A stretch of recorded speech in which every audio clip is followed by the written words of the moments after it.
H-Town, what's up? You know what time it is. It's time for the best 120 minutes of your day. The Chop Shop, the nation's #1 urban sports talk show, and also your midday sports happy hour. Yours truly, Robert Hatter alongside Jim Hicks and sometimes Chris Walker, coming to you live from Houston, Texas. But we're broadcasting all over the world via Facebook Live and YouTube Live. And it's Wednesday. Women Rock Wednesday today. It's my favorite day of the week. Shout out to all the women out there. You know how we feel about you. And I remember it's a radio station. If women, if you don't know how much I feel about you, it's a radio station told us, y'all got to disband Women Rock Wednesday because the ratings be low. You know what? I said, no, I'm going to disband y'all's ass and left them. Because don't mess with Women Rock Wednesday. So Mastermind is back. I see, boy, that was unique yesterday. But it's Women Rock Wednesday. So fellas, I see you. But today I got to recognize the women as the starting five. Let me find them. I got Monte Cora. I got Belinda Jonikin. I got wait a minute. Sonya Billingsley. Sonya Billingsley. I need two more. What's up? Hey, Keith, you got to stay. I got something for you today. Sonya's present. I see you guys out there. I see you guys, but we got to get two more girls.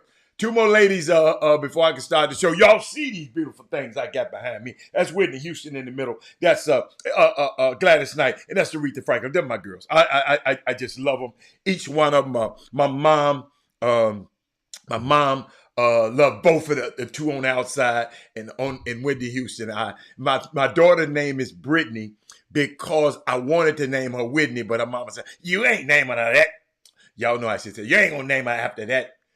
That's what they said. That's what she said. You know how some of y'all are, not all y'all. But shout out. Let me see. Let me look. Let me see. It might be some more women on here. Let me make sure. Let me see. I didn't look at the. Hold up. Is Ruth there? Let me see. Lady Barron in the building. Okay. My girl. Oh, I got my girls now. Ruth, I don't see you, Ruth. Madonna's in the building. That's my girl. I got Dale Griggs. Oh, I'm good. I see Dale Griggs. I'm good. Yes, but I love those women. Those women that mean so much to me. Behind me, we're gonna bring them up a little bit later. We're gonna talk about that a little bit. Let's see where I want to start.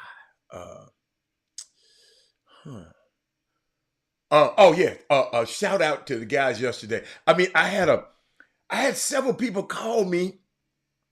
Just thanks for sharing what I was sharing with them the other day.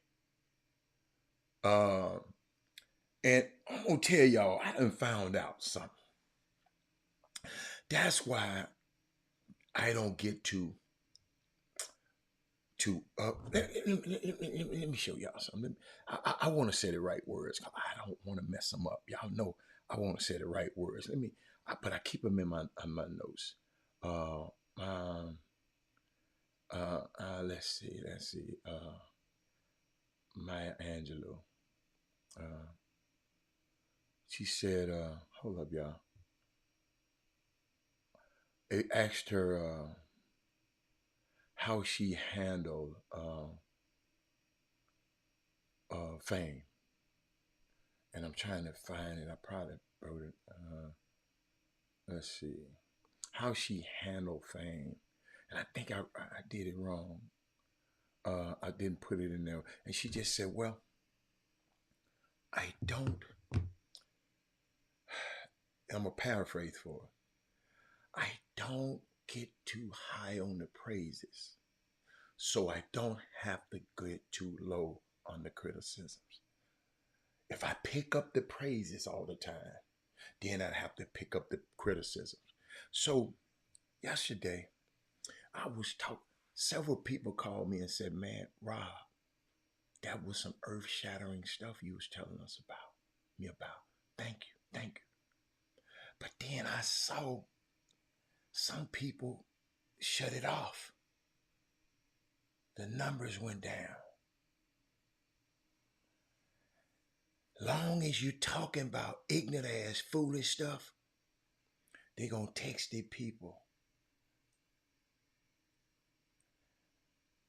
But when you talk about stuff that'll change and help these young kids' life, and you can impart in their life, they shut it off because I guess they think they know that all of that. And I thought about it. Yeah, prayers to mending and families. This week was unable to sit the first day of the trial. Wow. Sonya, make sure you DM me after the show. Because I don't want to bother Minute right now. But I saw that. And I guess, I don't know. Then we had a guy on here yesterday, didn't realize, because he's so used to doing it, he attempted to devalue HBCU.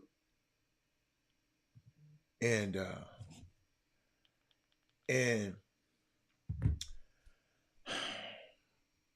he went to University of Texas, and they've had their fair share of problems. I've never heard him say, they had coaches beating up the wives. They fired black coach after 1 or 2 years. I mean, they Texas, y'all know about the University of Texas. The fight song, they say, you got to keep that fight song. I don't care how racist it is. But he never said Texas should disband their football program or their basketball program for one day. This man, because of them young kids at Florida A&M, let a rapper come in the dressing room and film a video. And he said they should be disbanded for 3 years. And I know some of y'all, if y'all don't understand, because I'm passionate about stuff like that. Because that's the way we think. And I hope y'all follow me. I wasn't getting on Alfio. It's just his mindset, because y'all got to realize, to know a man, look at his history. I've watched his history of his comments.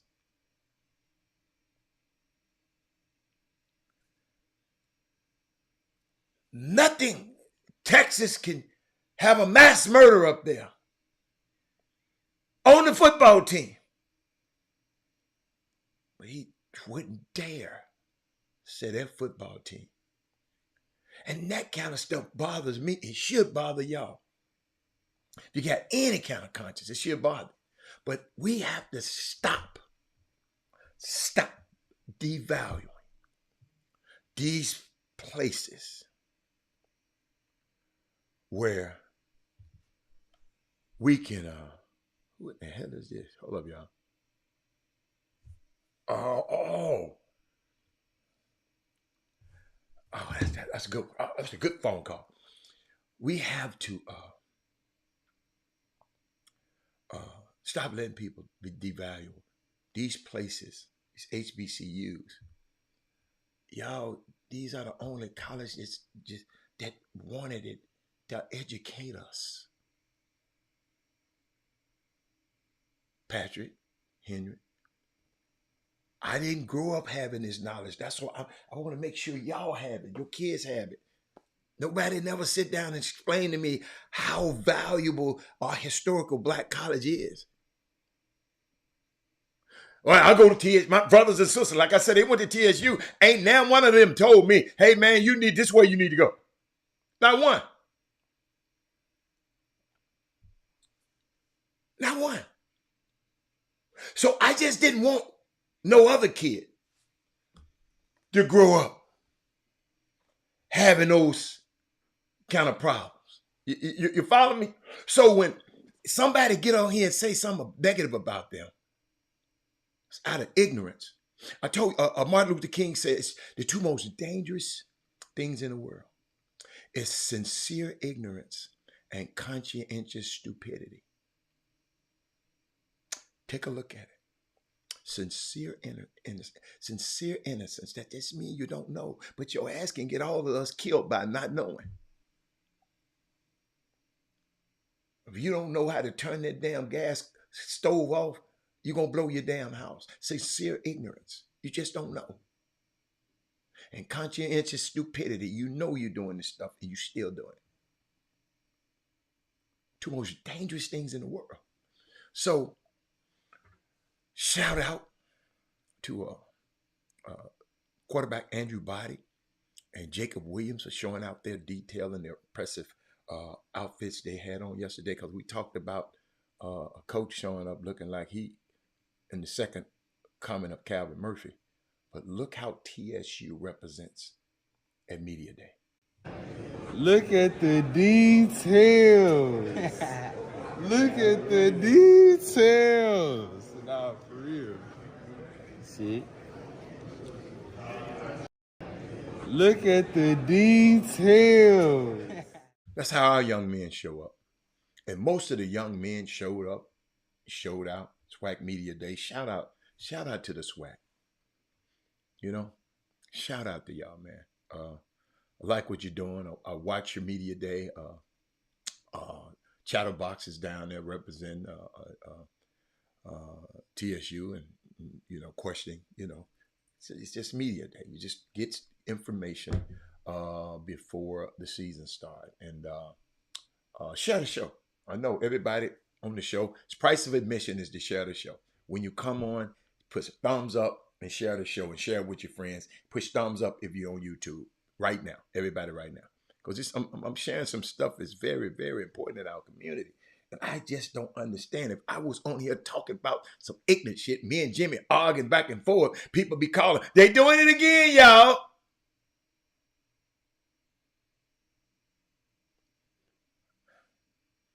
We got to cut. We're going to have fun, but we got to appreciate the great things of life and quit heralding buffoonery. We just got to.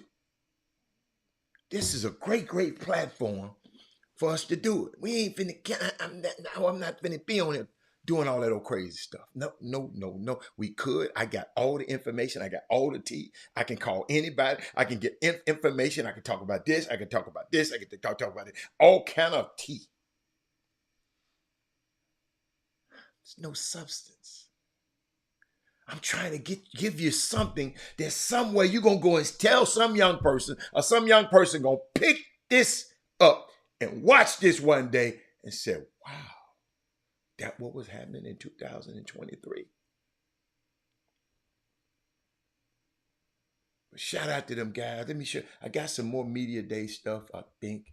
Let me see. I think This Alcorn. Look how nice dressed these guys are. Coach Fred McNair, that's Steve McNair's brother, and his two young fellas over there. This the one I didn't understand. That coach got the fake Gucci suit on. The Gucci got Gucci's material, and somebody that made him a suit.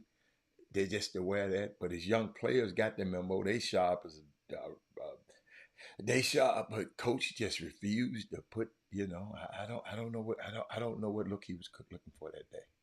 Uh, but shout out to him anyway, because I guess he's a good coach. He used to be at Prairie View. Pretty good coach, Coach Dooley. Let's see. Let me see. Did I forget anybody else? Oh yeah, I got a couple of videos. I want to show these guys off, man. I think this. I like this. Watch Prairie View. I like these young guys how they would dress. Watch. This. When you come down, how you coming out? Like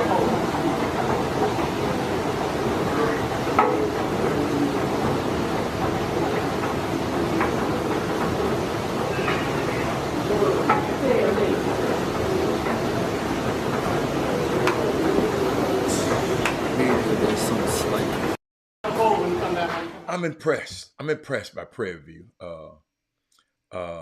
Like those guys, man. Bubba McDowell and that crew over there.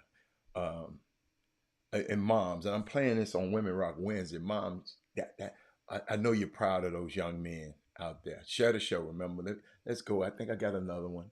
Mississippi State.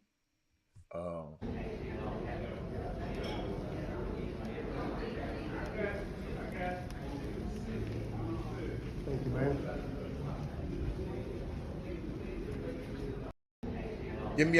Them young fellas and their coach, they came in. I think I got their names too. They came in looking good, man. Kendrick Wade, junior defensive back Brandon Williams, and senior quarterback Jamari Jones. That's the guys you just saw. I was impressed. I was impressed. And we got to make a big deal of this because they're going to talk about everybody else's media day on ESPN. So guess what? We got to talk about ours on this show. You follow me? I hope y'all understand that. And because you're not going to see that on ESPN. Go to their if you want to see more, I know on Twitter they got the SWAC Media Day. It's amazing. I really, really enjoyed it. And that's why I wanted to share it with you. It's just start of the Texans training camp started, I think, today. I think all teams are in now, getting cranked up. It's just, start of the season. A lot of people getting signed. A lot of free agents still out there, though. The Astros beat the Rangers 4-3 last night. They are one game behind the Rangers in the AL West. Wow, headed into Wednesday's series final. They got a final tonight. If they beat them guys tonight, wow, they even it, which would feature Ace Framber Valdez and Jordan Alvarez and Altuve come back tonight. Okay. And Dusty Baker said the Cavalry's coming. Shout out to the Astros. Let's see. And I saw something, y'all. Herb, I'm glad you're here. Herb said, let me see. Herb, let me see. Let's see. Let me see. Herb said, Herb told Ray Moore he'd been there. Okay, see, this is what I like. This is what I like about Chop Shop. Watch this. Pro Skill, Dallas, JL3 beating Pro Skills. Okay. I'm not happy with JL3 right now. So, and my mama said, if you ain't got nothing good to say, don't say nothing. I'm not happy with that program at all. Yes, I said it. You tell him I said it.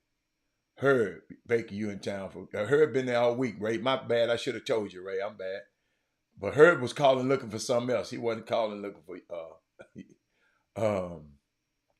I've been here since Sunday, Ray. Thank you, Mike Collins, Money Mike. Thank you, Herb. He got a steal and draws a foul. If you hear Saturday, Herb hit me. I got something for grown folk. Not on set. Herb got to get out of there, man. He can't be there that long.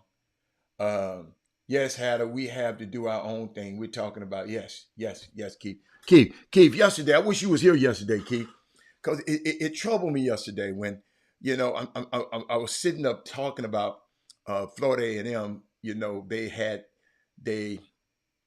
Coach Willie Simmons had to not just suspend the whole program, because they allowed this rapper named Boston Richie to come in the dressing room and put on the licensed gear of Florida A&M and do a video, and there's a raunchy cussing and talking about killing kind of video, and kids, and then we had a guy come on here and said they should disband the program for 3 years, probably without knowing any of the facts. He want HBCU to disband, to spend the football for 3 years. And y'all, if y'all can tell, I'm gonna keep bringing it up because that bothers me. It just bothers me that a guy that looked like me said, let's suspend the football. So that's 3 years. These young fellas won't be able to get a scholarship to play football. Probably drop out of school, go do something. He ain't even thought about the ramifications. I went to Texas. It's unbelievable, man. Unbelievable. And I'm gonna keep repeating that because it's some people like that, y'all. Some people out here like that. You know, they get mad at me and Jimmy. They get mad at me. They get mad because I don't take no stuff on my show. I ain't calling their show. I ain't coming on their page. I ain't messing with them. They calling on this one and expect for me to do what they want me to do. And ain't even tipped us. Probably ain't even shared the show. We got a guy on here coming over here trolling all the time. Why don't y'all never talk about boxing? Why don't y'all never talk about boxing? We talked about boxing for 30, 40 minutes yesterday. He didn't have a comment.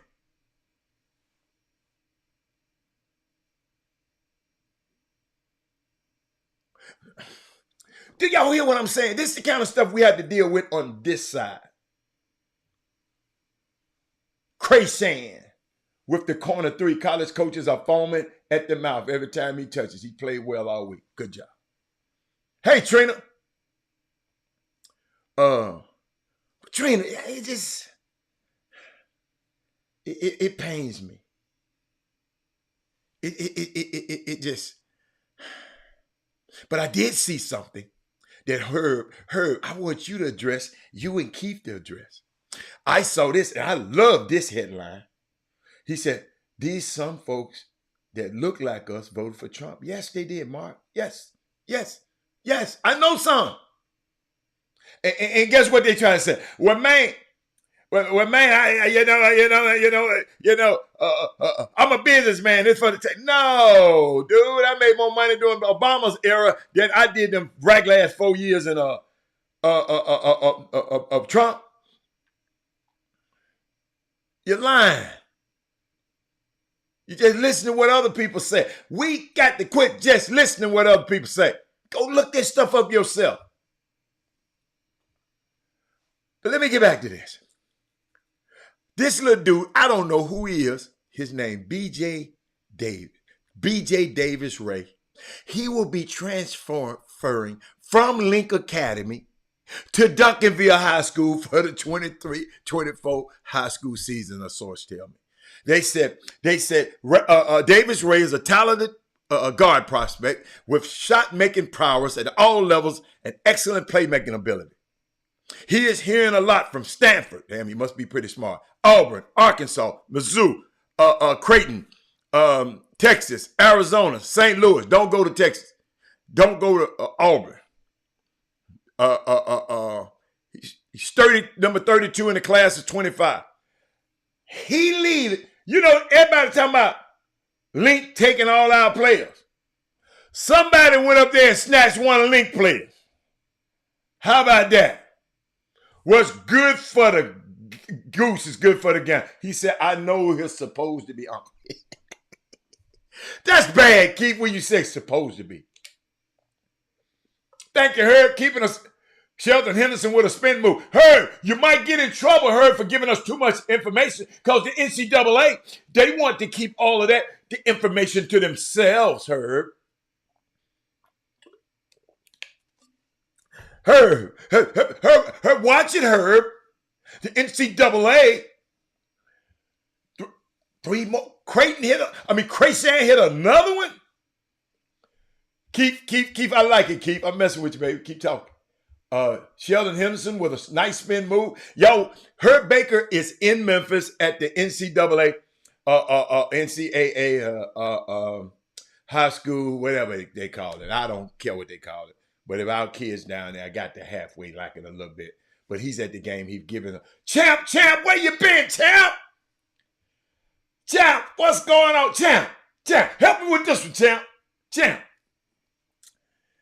BJ Davis Ray left a 4-star, left Link Academy to go to Duncanville. You know, Link Academy then came out here and got a couple of our guys out of here, right? They didn't get the somebody went and snatched little old BJ. Something ain't happening up there in Link Academy. Didn't we just have another kid go to Link Academy? Somebody going to Link Academy? Somebody else. Who else? Y'all keep up. You know I don't keep up with this stuff.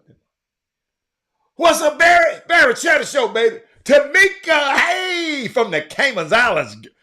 Oh, my goodness. Walter Yates, what's up, baby? It's 2 minutes left in the ball game. That team that Money Mike is on is up 71-57.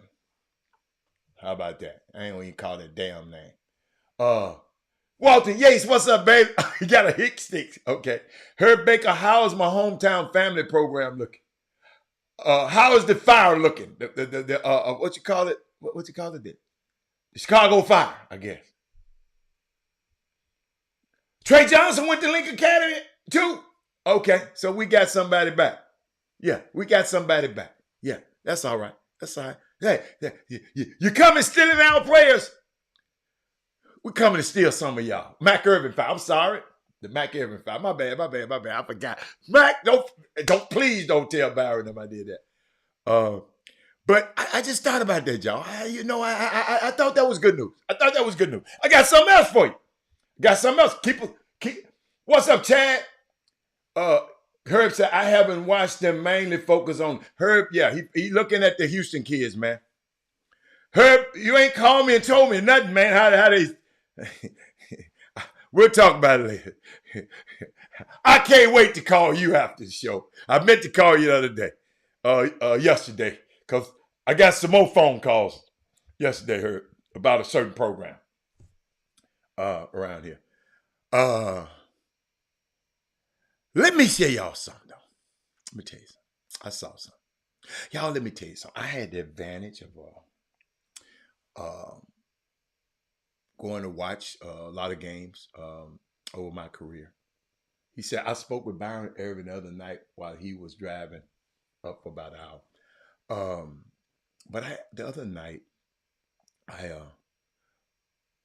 I followed, not followed his career, but I was recruiting a couple of players, and they were always playing Duke. So I got the chance to see J.J. Redick when he was in college. I don't know if y'all know.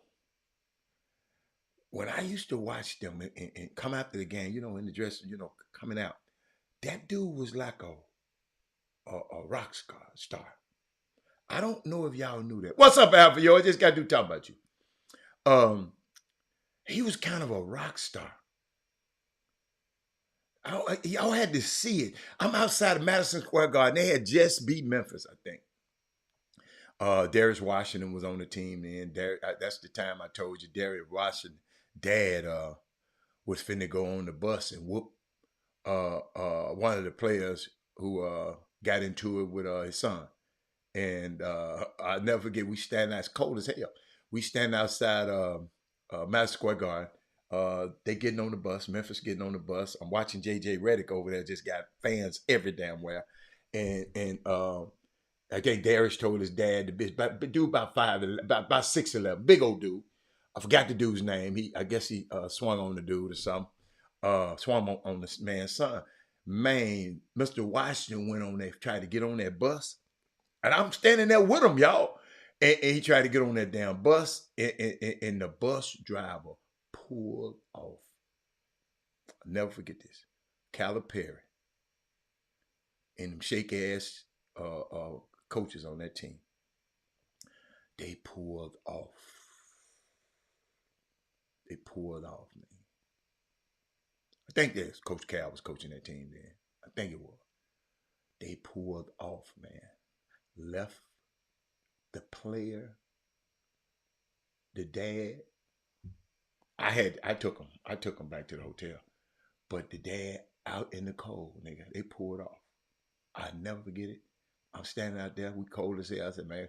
Then I looked over there and watched JJ Redick. JJ Redick was a dude, man.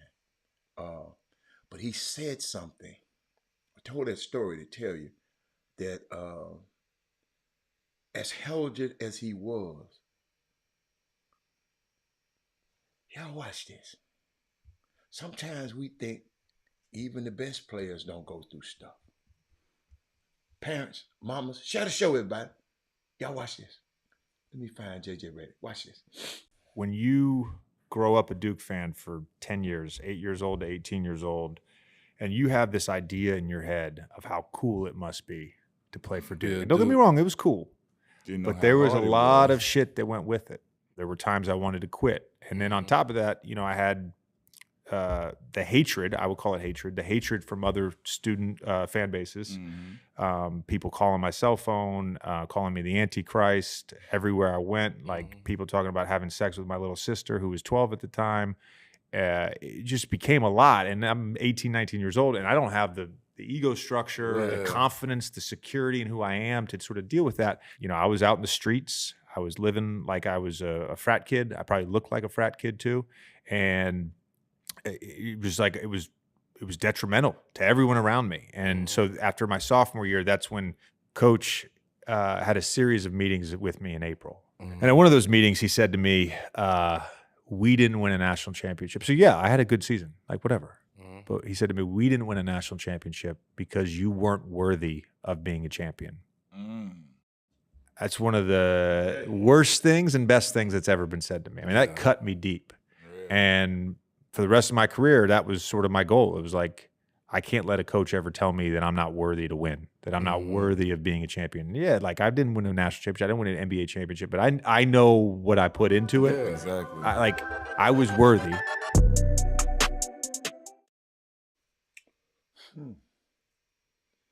Interesting. Heard just said, look, kid sitting next to him. And he said, asked him how he played. And he said he played good. He told him good ain't good enough. Coach K was JJ Redick's coach. He said, man, you wasn't worthy of winning a championship with you. Y'all, when a young man tell you he was partying like a frat kid, I hope y'all know what that means. He was getting it in.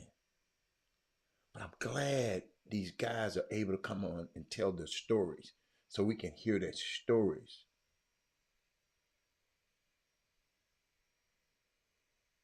Yes. Coach K is Coach K. And look, I ain't mad at Coach K for saying that. I don't know what Coach K had to deal with this dude, man. Dude, I'm telling you, this dude was a rock star, man. Them people just standing in line in the cold to get his autograph, man. I couldn't believe it. I said, JJ Redick. That nigga lit Memphis a new one. I know he had 30. But he said, the coach said, we didn't win a national championship because you wasn't worthy of being a champion. He didn't say, he knew what the boy was going through. He knew the boy had some problems, man. The man said, I was partying like a frat kid. How you gonna party like a frat kid and win a championship? He said, these are the conversations parents don't want to have with their kids. Too many people move around looking for validation. We got a young man, one of the top players in the city, that's been on this travel team the whole year. EYBL travel team this whole year. One of the best players in Houston. And they bring in other guards from out of town and just put them in front of other guards, not even from in town, and just playing. And I don't see these guys better than this guy. I don't know what parents. There's some crazy, crazy stuff going out here in this summer basketball.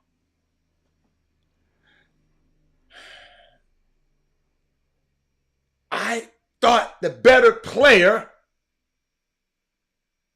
should play. The team that Jamal Crashan and Michael Collins was on, they won. Thank you, Herb. It's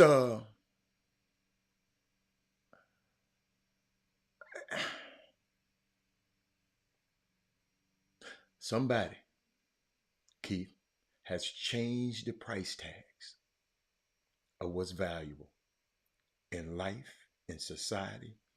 We value stuff. And ladies, I can't wait. Bring your friends. I need to talk to your friends because y'all got to explain to me. We are what are we valuing?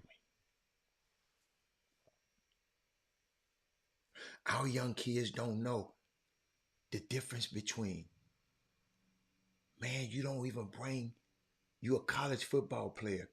You don't bring no rapper in your locker room and film a video without talking to the head coach. Our values. Who changed the price tags? There's some grown-ass coaches would take kids all over the country, and a kid can make 2 or 3 winning basketball plays in a row to help the team win the game, and they take him out the game. Where they do that at?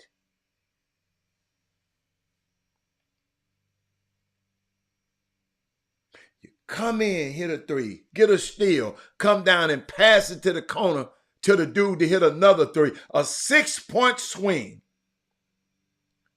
and you take him out the game. Where do you do that at? It's happening here in Houston.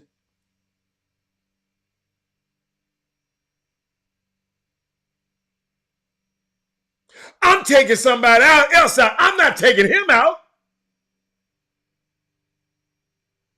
Somebody else got to sit. Because his parents ain't cussing and fussing and their parents are advised by a wise person who tell them not to cuss and not to fuss. They just feel they can just do the kid any kind of way.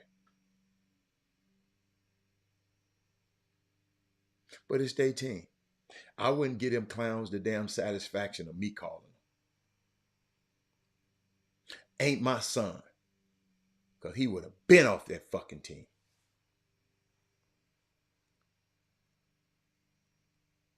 It's crying shame what's going on out here, y'all, in summer basketball. And everybody all dying and dandy, having fun. I'm going to Memphis. I'm going to rotten ass.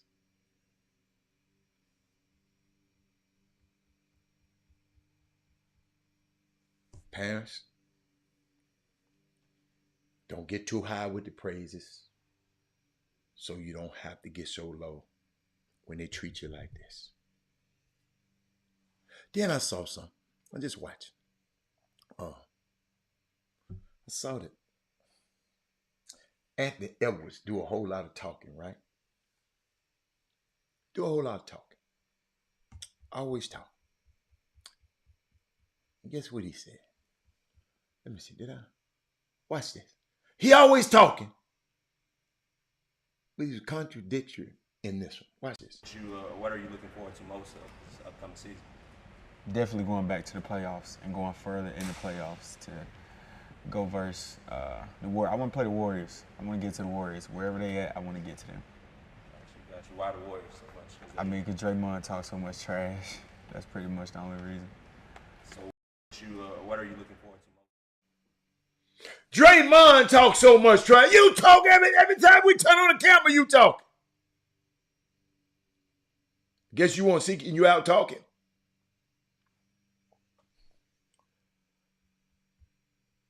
But yeah, masterminds.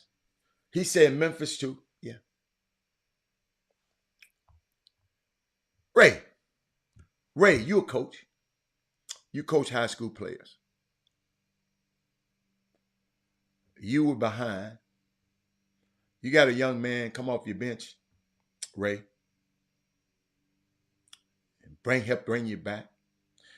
Hit a quick three when he come up in the game.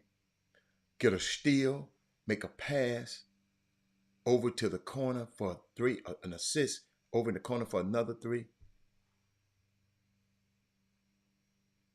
And you take him out the game.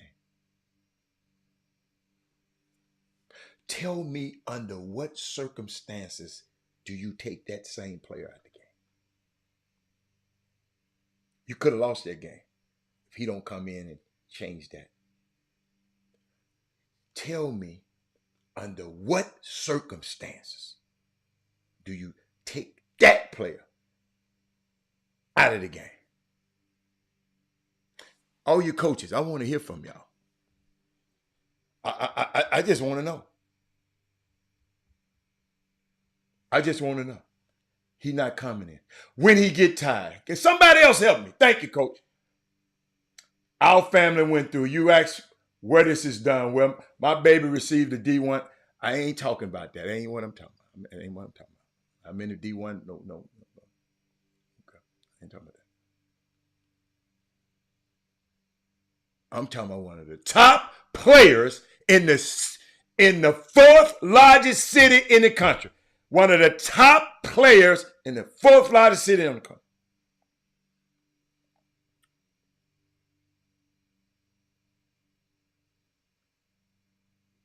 One of the top players.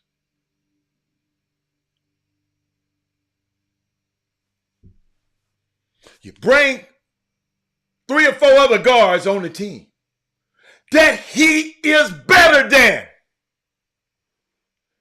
What could you have promised them parents? So somebody tell them, well, you should have left and went somewhere else. When you saw that, guess what? Then this player would have to go to another team. And guess what? That team will probably pay him over some of the players that's already been there. Listen to me, y'all. If the other kids were better, I would say so.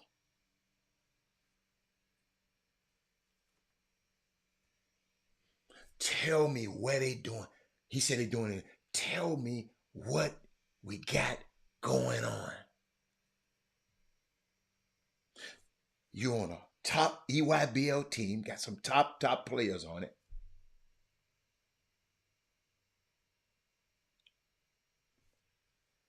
Tell me what they doing there. I'm just trying to, only if he got a technical foul for something stupid. No, he didn't get that. He's at every practice, at every workout. Some of these guys didn't even work out with the team. They was on another team. Then you bring a dude from Dallas down. I mean, hot fucking mess. Hot freaking mess. I'm sorry. He had an outline relationship with somebody in these families. Dude. Listen, y'all. These people are out here. This what's going on in summer basketball out here. Especially by these designer teams that y'all want to play on. That's why the NCAA is fixing their asses. Because guess what? Your ass ain't going to have a one live period. The rest of that stuff you're going to on the EYBL ain't going to be live no damn way. See, y'all don't even know how. I mean, it's unbelievable, Ruth. Hey, Ruth, unbelievable. Y'all got to hear me. If this player wasn't good enough, I would come on in and say, man, homeboy, you just got to get better. But I keep telling him you got to get better. You know what? Hold up. You know what I told him when he asked me? I said, man, you got to play so well that the coach look like a fool. Guess what? The coach looked like a damn fool. That's what the young man did for me. I said, just keep plugging at it, buddy. These are the kind of teams you're going to be. If you want to go to Division I basketball, everybody on team going to be good. But Coach Hatter, I'm better than them guys. I know it. I've seen it.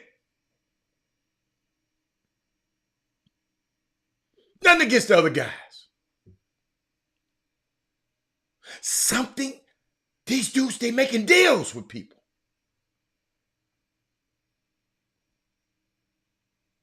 Never had to make no deal with nobody. I just told my son. That's why I say it.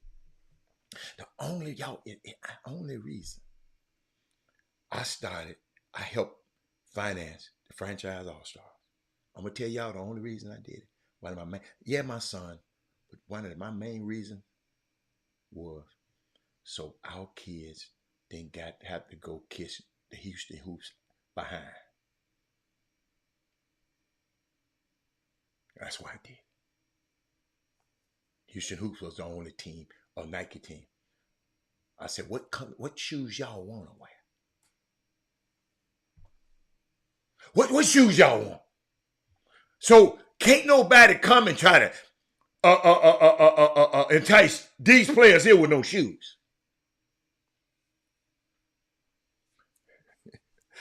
Y'all got a Nike plug? I got a Nike plug.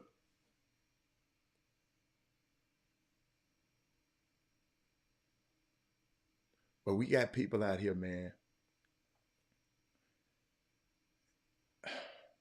And I don't even know where some of these guys come from.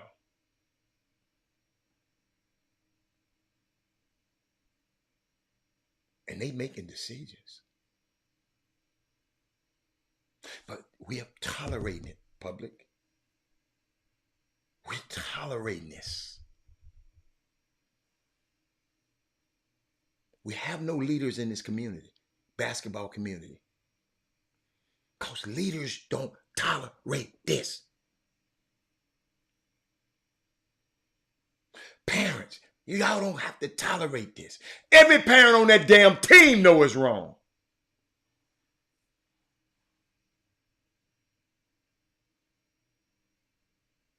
It's unbelievable what's happening to these kids. But then I saw something else, y'all. Ruth, I'm glad you're here. Because I'm just, it's people in our community will defend that disgusting damn behavior that I just told you about. And they'll defend this disgusting behavior I'm about to show you. This is denigrate. This is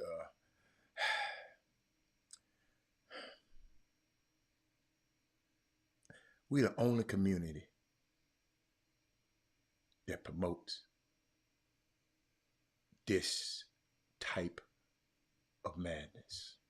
I got to show it to you because it blew me away when I saw it. I didn't understand it. But I'm going to get back to that. I'm going to get back to what y'all talking about, Kevin K. I'll get back to it.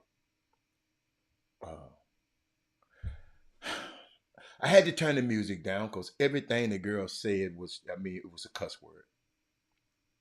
That's why I put these beautiful queens behind me. And I got another one I'm going to put up on the board. Where are these type of people? Where Gloria Gaynor? Where our women? Where somebody done switched the price tags on it. Share this show, y'all. I'm telling you. When I saw this, started out to play it, I don't care what you say, somebody got to explain this to me.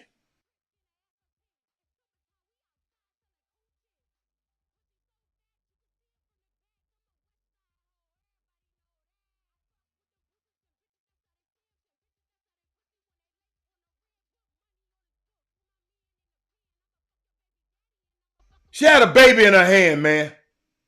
So, hold on.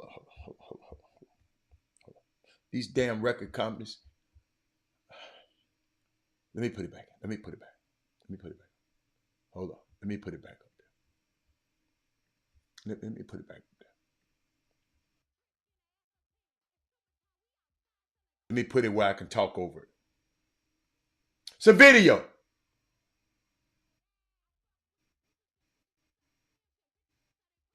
It's a video.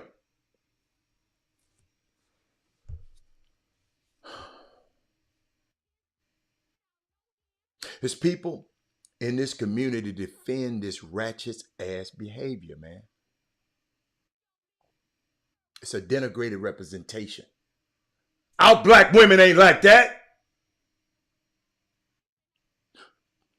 But the other side will show that. We're only community that promote this type of madness. Don't want to know a damn name. Sexy, something red or some stupid ass stuff.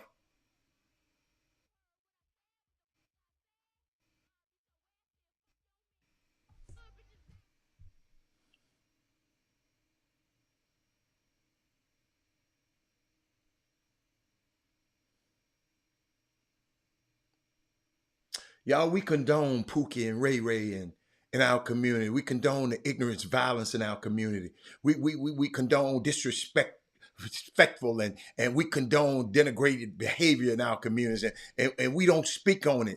But I stand on it.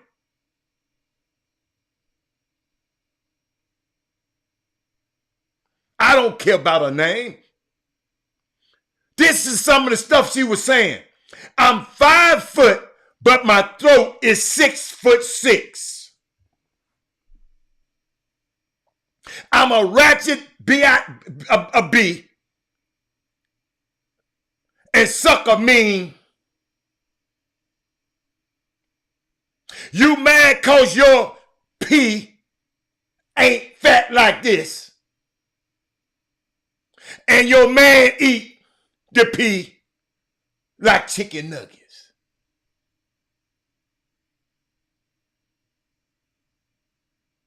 And you think I want to know her name?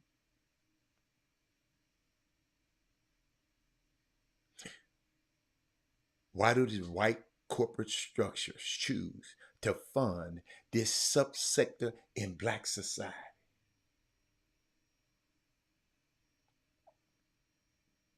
This type of propaganda has been uniformly condemned by black activists and other black society across the board. The reality is this: in this video and the activities in it are funded by white corporate entities. And it is primarily consumed and supported by white audiences.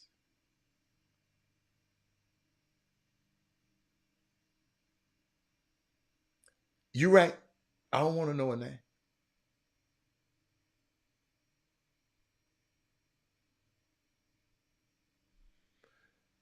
Y'all, hey man.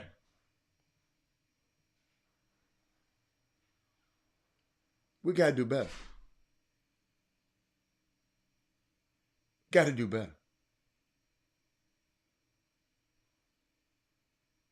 Listen to me. Young lady from Memphis. I think beautiful young lady. Met her years ago. A long time ago. Hold up, I forgot her name. Because she had sent me something. Forgot her name, so I can't get the text. But she sent me a text. Time I listened to her video. Now she up in age now. She used to be young, but her ass up in age now. She ain't no spring chicken now. I'm trying to find her name because I don't remember the name. I promise y'all. I'm trying to find the name. I'm going through my phone.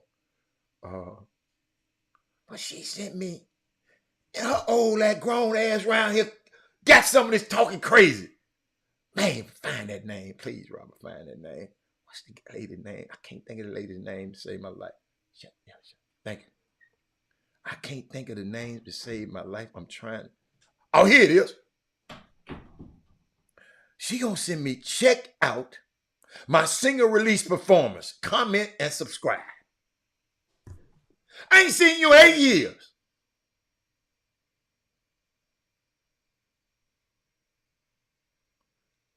Let me hold up, y'all. Let me hold up. Hold up, y'all. Let me.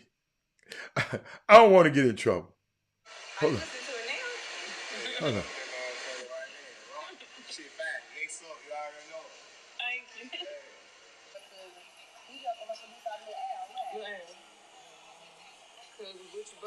She don't even look like that she would.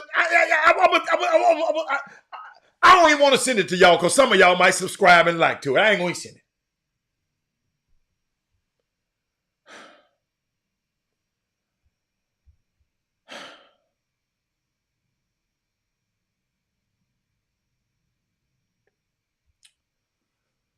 Culture. Let me look at some of y'all. No, it ain't no gangster boo. I forgot. I got the research. I didn't even want to know the lady's name. I didn't want to know.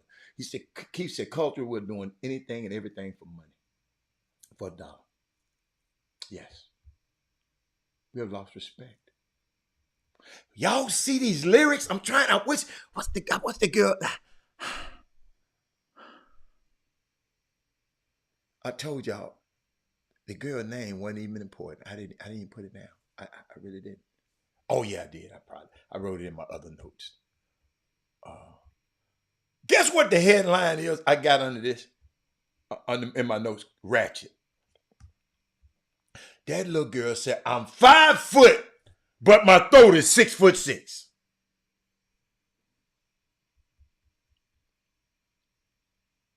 Look, I mean, I'm sorry, Lord.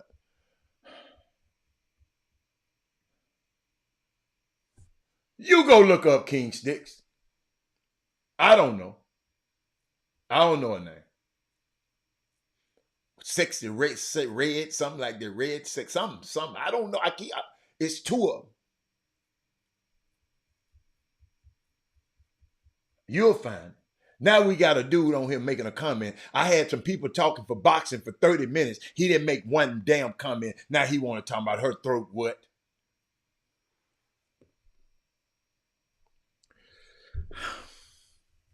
What we gonna do, y'all? What we gonna do? What we gonna do? Her throat is 6'6". I'm a ratchet, B. Suck a mean D. You mad because your man.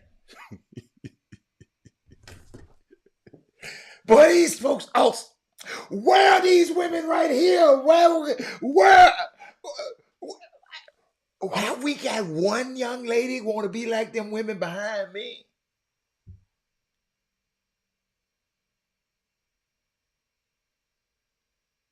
I think that's the same person, Seneca. I think that's the same person. I don't mean to have y'all rolling, man. This stuff got me mad, man.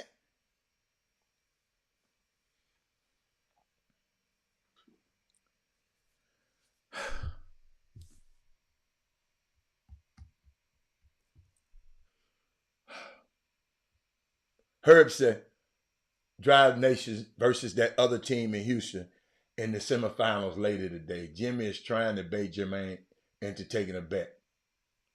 Okay.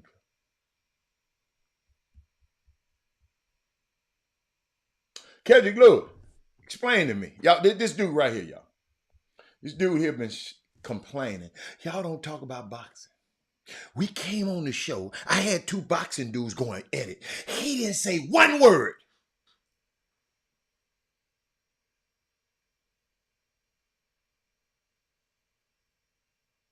Look behind me. Gladys Knight, Aretha Franklin, Whitney Houston, Gloria Gaynor. I just put up on the thing. But all our girls want to do is this.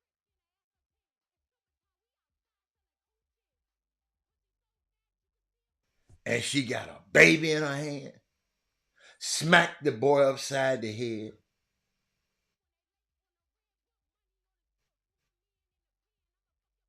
And guess what, ladies and gentlemen? Guess what? We got a young woman over in Dubai right now, young black woman, entrepreneur, got her little ass over in Dubai and go over there talking crazy to a man at the rental car place. And they holding her damn passport. It's against the law to curse people out, to use profanity against people over there. Now she got her little black ass over there in Dubai and can't get back home. They're holding a passport, a wallet, and everything. Because she thinks she can go over there and talk crazy to the people at the rental car place. Now y'all gonna be, well, Joe Biden go get her. Yes, I want him to go get her.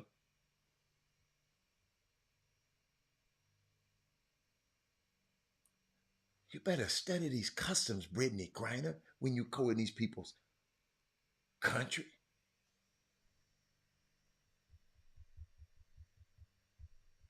I love abroad, but I don't like to go. But I love to go, but I don't like to. I promise y'all, I don't like going through customs.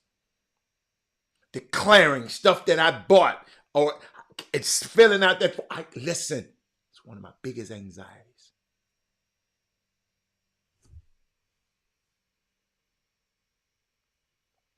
I don't like to, because anything can happen, and I got my ass stuck over there.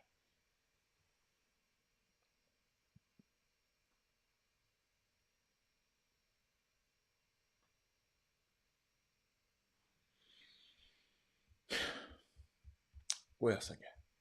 I got more for y'all. Y'all don't understand. Oh, wait, y'all done let me go an hour? Man, y'all hold up. Hold up. This Saturday night at, I can't believe I went to this Saturday night at Cleopatra's Cigar and Cognac Lounge. You'll be able to watch the fight for free. You walk in the door, you sit down, and if you eat shrimp, you order, say, look, I'm from the Chop Shop. And they're going to give you a complimentary order of the Mardi Gras shrimp. That's all you got to do is say, you mention the Chop Shop. Mimi's Seafood, get there early if you want to. You can go to Mimi's New Orleans and Cajun Bar and get you some of them chalkboard or oysters. Hold on. Let me show you how it's looking out there. This Saturday night. Hold up, y'all. Let me get my glasses. I got to put my glasses on for this. Hold on. I got to make sure I show y'all something. Let me show you how they do it. Let me show you how they do it, just in case you didn't know. Hold on. How they do it out there? Let's see how they do it. Which one I got? Come on, Mimi's. Oh, no. I'm looking through the wrong thing. Hold up. I'm looking at the wrong thing. Watch this, y'all. Watch this. Let me. Watch this.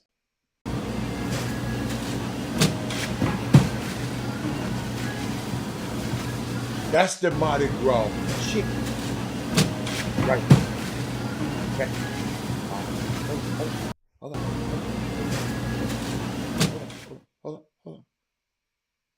on. Got something else for you. Hold on.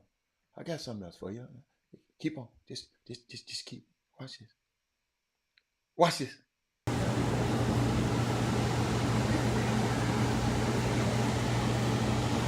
That's the Bayou Possum.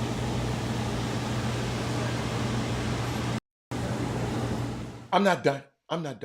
This Mimi's. It's Mimi. These are the chalkboard oysters. Watch this.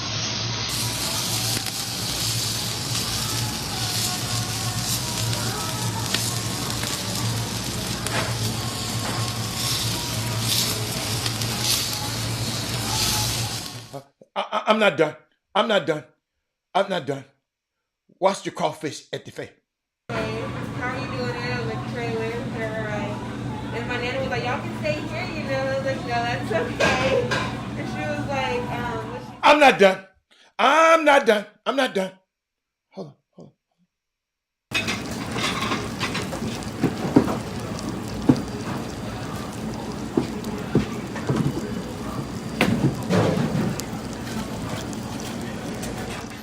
And hold on. And then, my favorite, hidden Mardi Gras shrimp. Hey, ladies and gentlemen, I'm at Cleopatra's right now. You can see the smoke. Yeah, you see the smoke coming from my Mardi Gras shrimp. I keep trying to tell y'all the best kept secret in the world. Cleopatra's, Richmond, Texas. Unbelievable service, unbelievable staff, unbelievable ownership, I'm telling y'all. You walk it. Ask everybody who Eric Harrison had the time of his life. Hold up. Eric Harrison's just in there. He went over to Mimi's at 8. Then he came and smoked him a cigar over on the other side, got him a drink, and sat at the bar. And Lance got to talking to him. And he said, man, my man Robert Haller told me about this. He said, what? He said they were already nice. But when they found out about the Chop Shop, he said, boy, it went on. Belinda and her daughter and her daughters, they came over there. They hung out on both sides, right? And then he said, Robert, the owner said, Robert, let me buy him a drink. You know what they said? No, I'm good. We got to drive 50 miles from home. This the kind of, listen to me, y'all. The people that I partner with on this show, they've been vetted. They good. Because I know y'all going to call me back and tell me it was terrible. I'm just telling you. Keith, it's worth coming to Houston, going, and then hanging out for a day, and then go back home. It's worth that. Thank you, Alice. Unbelievable. In Richmond, Texas, I got something for you. I got something for you. You know, everybody loves this new venue out there, the Smart Financial Center. Great place to watch a concert or whatever, right? This place is about 5-6 minutes from there, right? This is a place, Mimi's, you go get you some dinner before you go to the concert. Date night, fellas, I'm helping you. Go by Mimi's before. Then when you go to get you a drink, when you go to concert, all you got to do is sit back and enjoy the concert. You done. I'm telling you.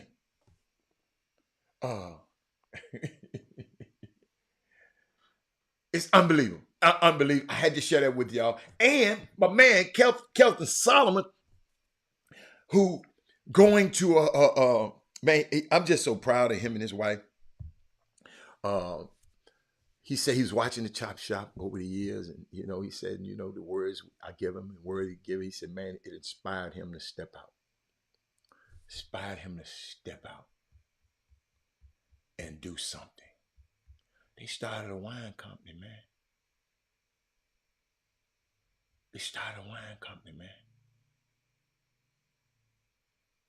They said, Solomon Brown Wines got all different kind of wine. I mean, they just got so creative with it. These are the kind of people we got in our community, man. It's some more businesses that's going to come out of this Chop Shop. I was just telling y'all yesterday, what was I talking about? I'll be talking, y'all don't understand. I'll be sharing stuff all over the place. I'm going to find it in a minute.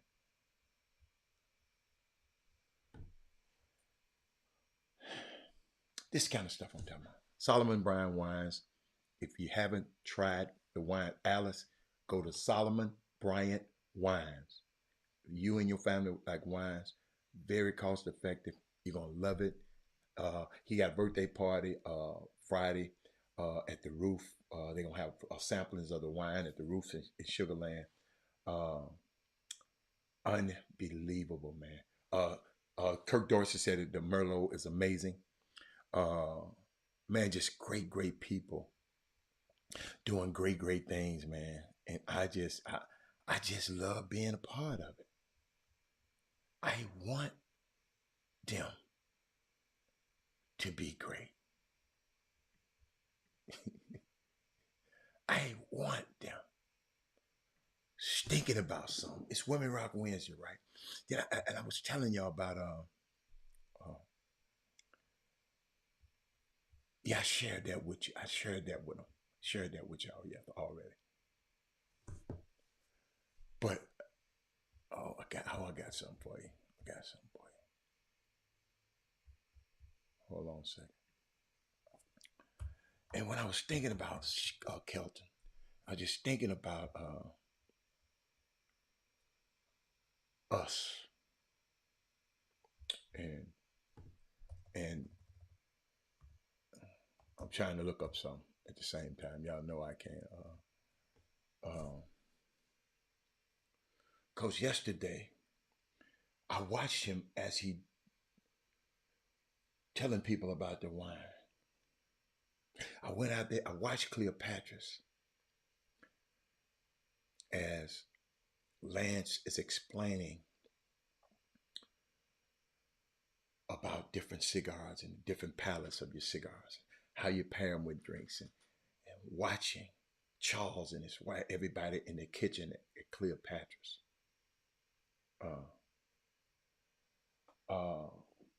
He said, could you please tell me the name? It's called Cleopatra's Cigar and Cognac Lounge. But I was watching these guys.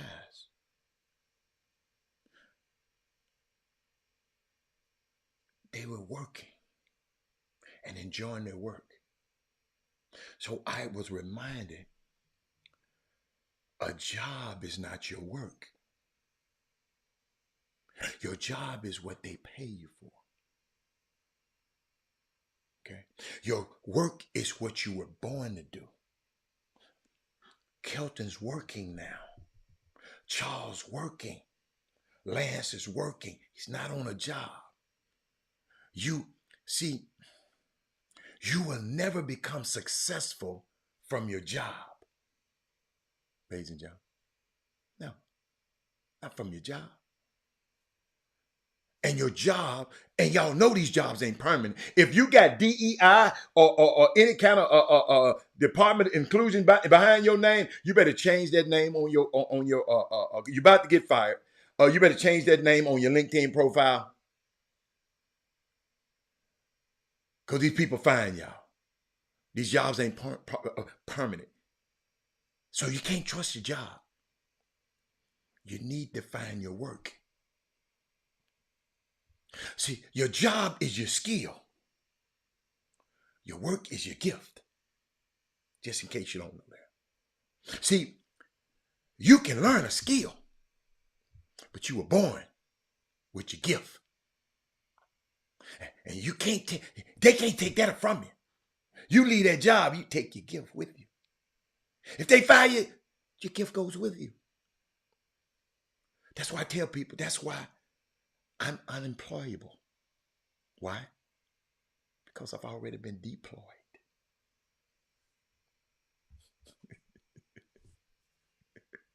There's a difference between being employed and being deployed. Your job is what I told you, what you're trained to do. But your work is what you were born to do. Your job is your career. Your work is your life assignment. The last 30 years, I never had a job. I was working on making sure, this is what I was doing for the last 30 years, making sure every client that I ever represented got the most money he got and made sure he retained and kept that money. That ain't no job. I love that. Now I'm seeing their next generation grow up. next generation with wealth. Their sons and their daughters gonna grow up different than he did. One of my clients said, "Man, we was dirt poor." He came to he used to come and help me coach my son's summer basketball team when they were young. And he told the kids, he said, "Man, I couldn't afford this." He said, "I come in the gym and I'm killing everybody, and guess what? Until they say we got to pay, I got to get out of there because I know my mama ain't had no money." He said, "Y'all consider yourself lucky your dad's doing all this stuff for y'all." Women, mamas, your job is your skill. Your work is your gift. You can be fired from that job tomorrow. You can never retire from your work. Somebody tell me, I'm retired from something, but if somebody was called me and said, "Rob, I need you to do this deal," I never forget, young man told all my business yesterday. Tyrone Irvin, he just called me some advice. "Robert, how much do I charge these people? How much do I charge these dudes? I'm doing some stuff for them. How much do I charge these people? I'm doing some endorsement work for them." And I walked into, I just immediately, he said, I answered immediately. He said, "Thank you, because they paying me." I said, "Wow, that's my work. That ain't my job."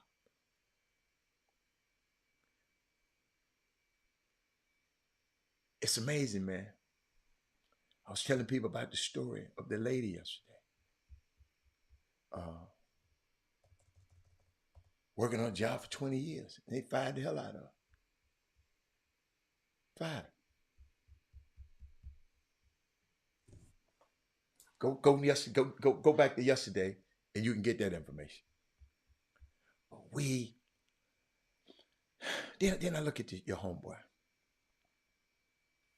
Homeboy. I just watch it. Y'all know I watch stuff. And hey, prayers out to Bernie James again.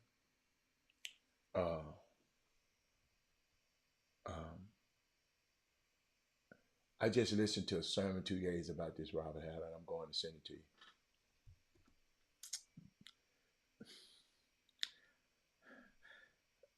I'm communicating life. All that I'm talking to y'all is about life. Everything I'm talking to you is about life. Life, sports, life, sports, life, sports, life, sports. I wish Status Moody can get on here and tell y'all what happened to him last week.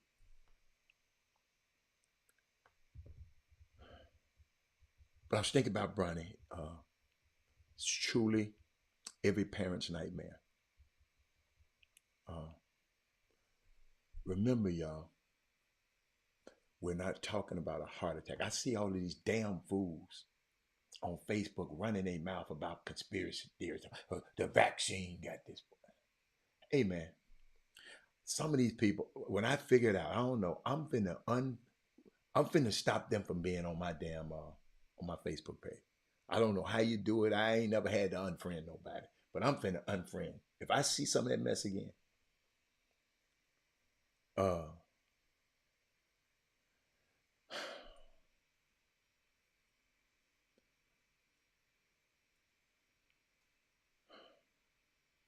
remember, ladies and gentlemen, we're not talking about a heart attack.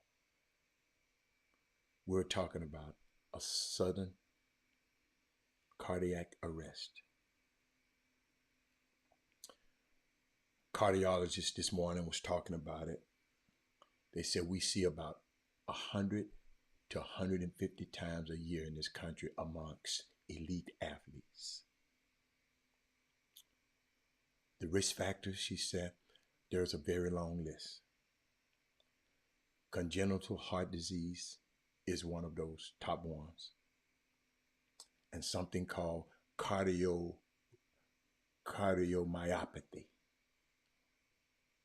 I'm getting better. An enlarged condition affecting the heart. And then there's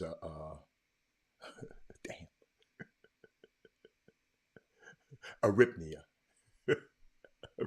arrhythmia, a disturbance of the electrical activities in the heart. What's interesting is the risk among Division One male basketball is more than 10 times that of other athletes. And most of the time, this happened to black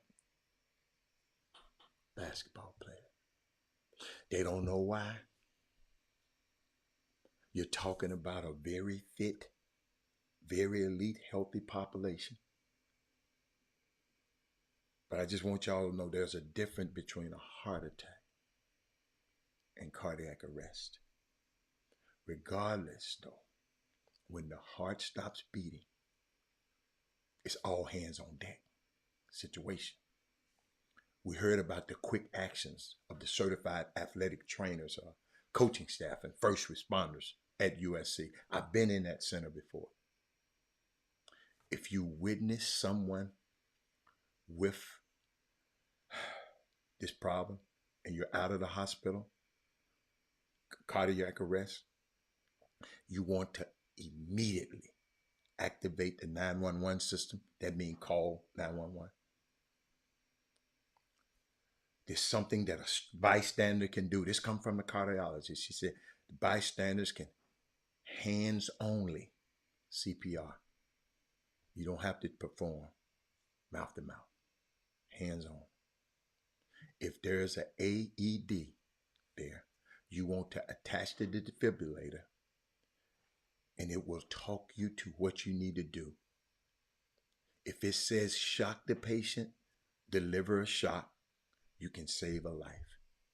I promise y'all, I'm headed this week to take all of this training. And our story with Bronny James, DeMar Hamlin, have driven home a point. Fast action makes a difference. All right. Had to let y'all know that.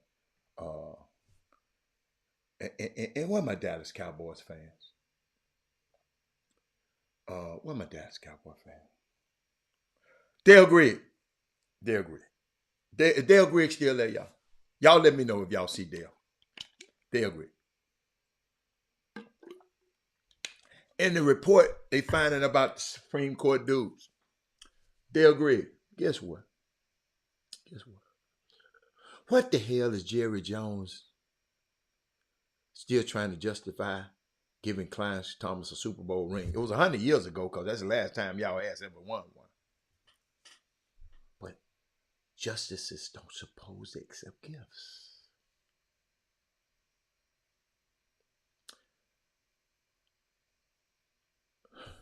Hey, man, and all of y'all just made me think about something. I'm going back because Keith just put this up there. And y'all around here going and letting y'all kids play in these old sorry ass events around here that ain't got no trainer. But y'all know this can happen to your baby in that gym. Some of these gyms don't even have a trainer to know how to put ice on this knee. But y'all constantly letting y'all kids go over there. But Robert ain't gonna get a scholarship. I wish I can tell you every kid gonna get a scholarship, but they're not.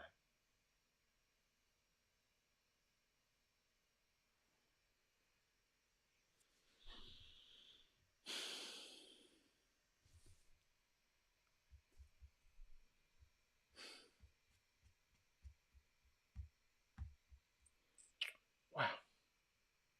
I'm just talking. I saw HBCU go. Got a chance to work with them this year. It's fun working with them. Charlie Neal and the crew, Nicole Hutchison, got a chance to watch them when but they got a schedule. They put up their SWAC football schedule.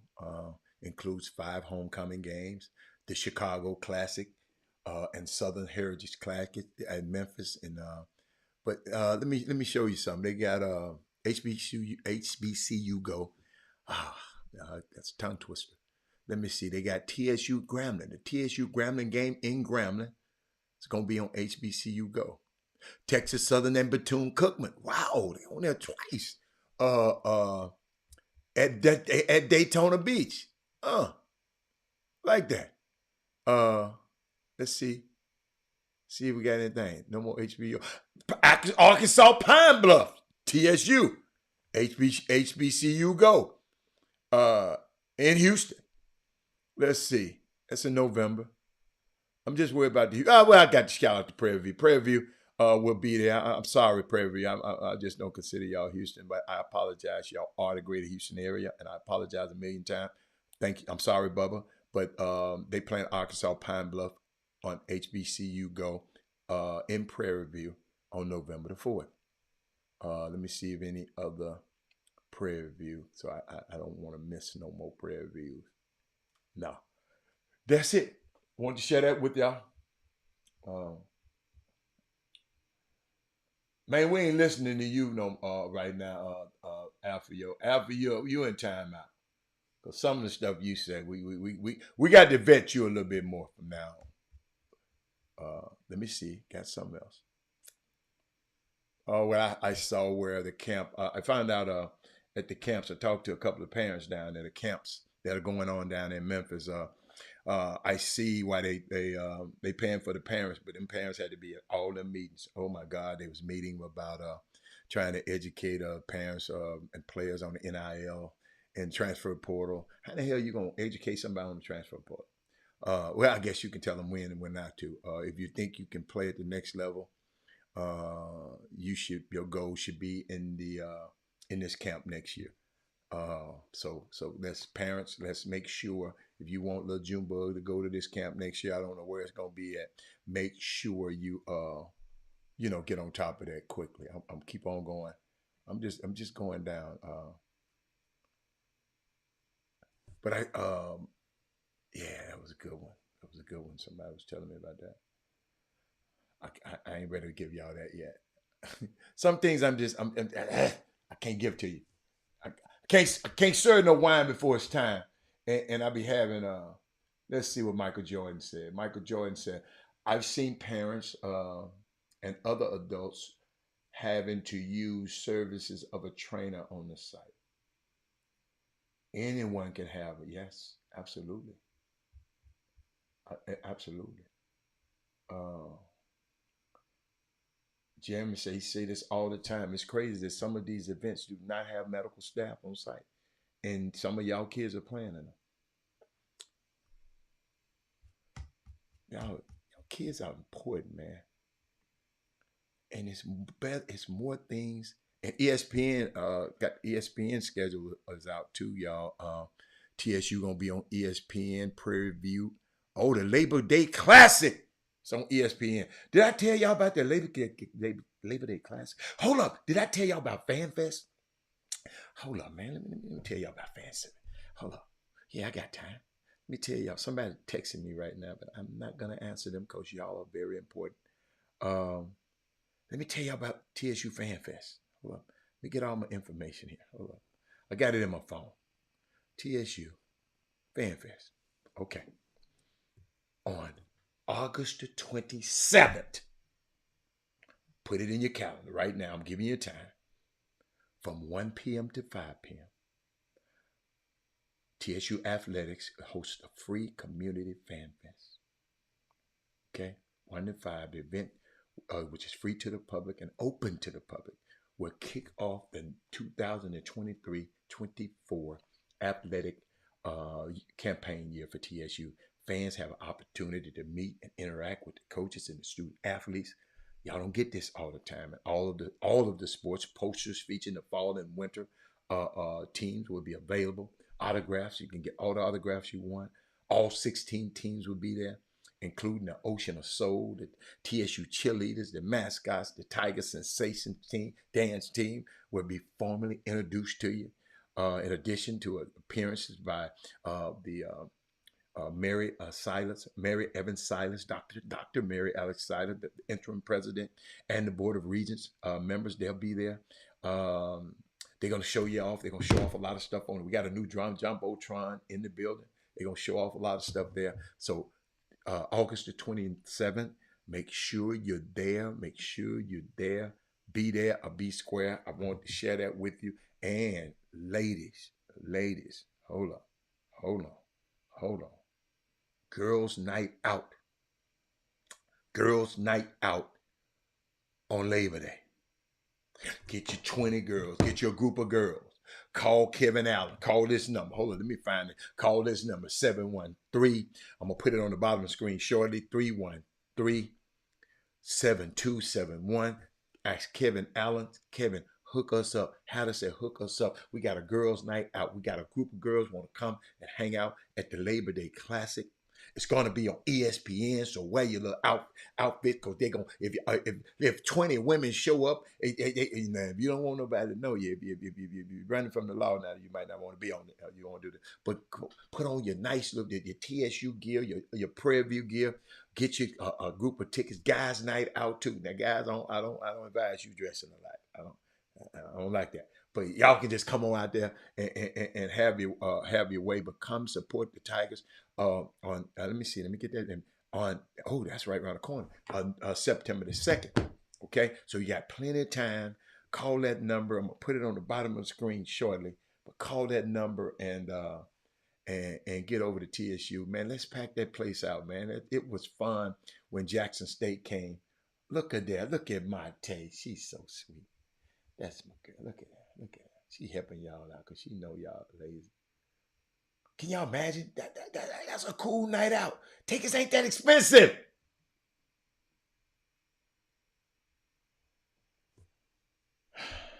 No, I can't explain. You go and read up yourself on it, Jeremy. Why you need me to explain it to you? They just introducing a bill. Until it becomes law, I don't really want to talk about it. They just introduced, guess what? They done introduced the George Floyd bill. And anything happened. They've introduced, Jeremy, see, you know I'm going here. They've introduced, Jeremy, the John Lewis bill. Guess what? Ain't nothing happened. I don't want to hear about no bill being introduced. I explain it to you when it becomes law. So now, I ain't worried about that bill. I ain't worried about that mess. Something the NCAA should have did long time ago, but they want Congress to be the fall guy. So guess what? They're gonna be at the mercy of the Congress. Somebody just sent me some. I'm trying to see what the hell they sent me. You know, while I'm on there, I'm gonna see. Somebody just sent me some. Oh, trying to send me? No, I ain't got time for that. No, I ain't got time for that right now, fellas. Let's see, what else we got? Simeon Sam says something is sad. Let me see what Simeon talking about. He says something is sad. Somebody just sent me something. See, I checked my email while I'm on the show. Somebody just sent me something saying, this is sad. Let me see how sad it is. Let's see, is it worth talking about to y'all? HISD superintendent set to eliminate libraries to create discipline centers that doesn't suit. Why is it sad, Sammy? Your ass ain't going to the library no way. You ain't going to the library no way.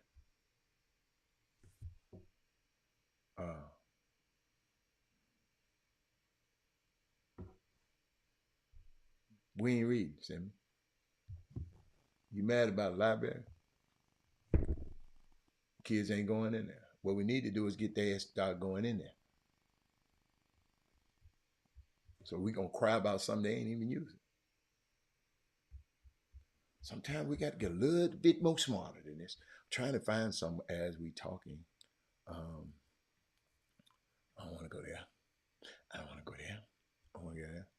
But yeah, I saw that. I mean, students at a dozen HISD schools will return in a few weeks without libraries and to former libraries that have been converted into disciplinary spaces.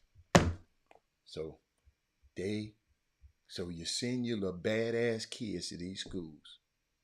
They ain't listening to nobody, so they have to build more jails or more situations to discipline their ass because you're not disciplined at home and you worry about them going in the library.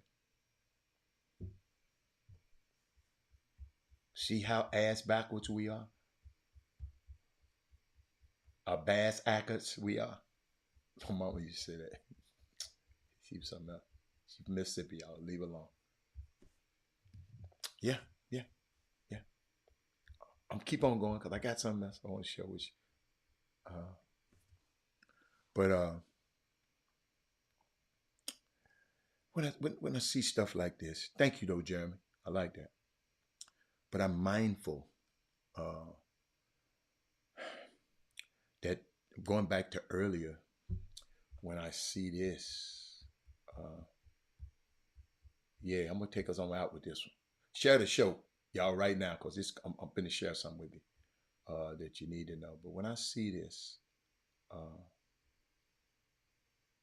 gonna show you a couple things. I'm gonna show you a couple of things, and I'm gonna show that one last. I'm gonna show you some I saw. Here we go. You also, by the way, invested in a number of cannabis companies. Yeah.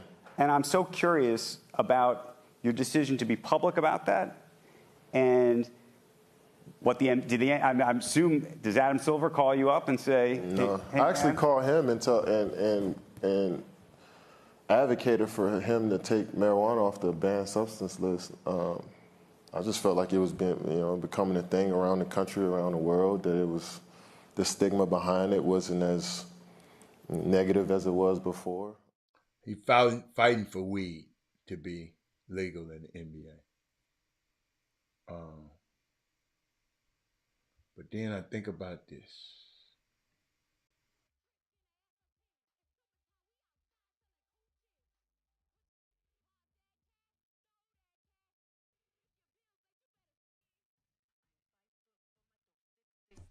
When I think about this, and I see these beautiful women behind me on Women Rock Wednesday, I'm mindful of the depiction of us in music and in media.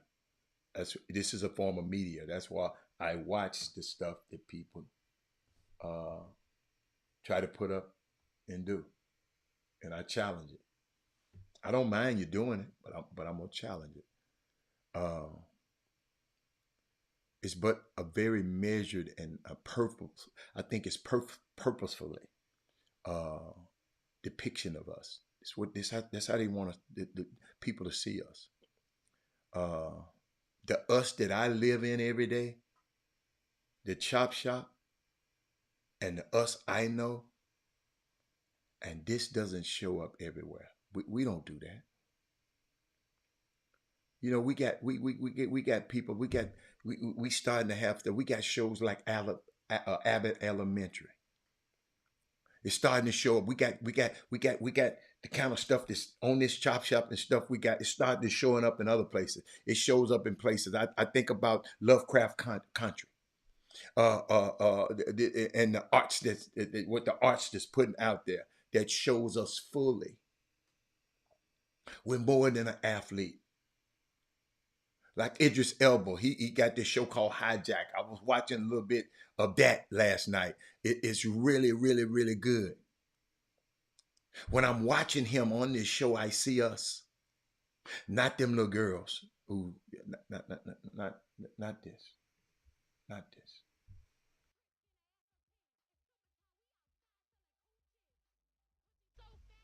Not this. He happens to be black. His family is black. And that's the way we live in the world. Thank you, Michael. We don't live as minstrels. We don't live as caricatures. Well, some people do. I'm sorry. Candace Owens and all of them folks. And yeah, yeah. But I think the American Negro, in terms of mass entertainment, media, is fairly minstrel around the world. You don't know what minstrel I mean? It's clown stuff.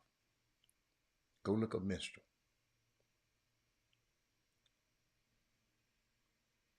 And I will only say this is because we said this earlier. That's what pays. It pays to be a clown. If we clowning on this show, everybody be watching. If we was on here calling each other all kind of name and all kind of that what people be watching. A whole lot. That's why I tell you to share the show.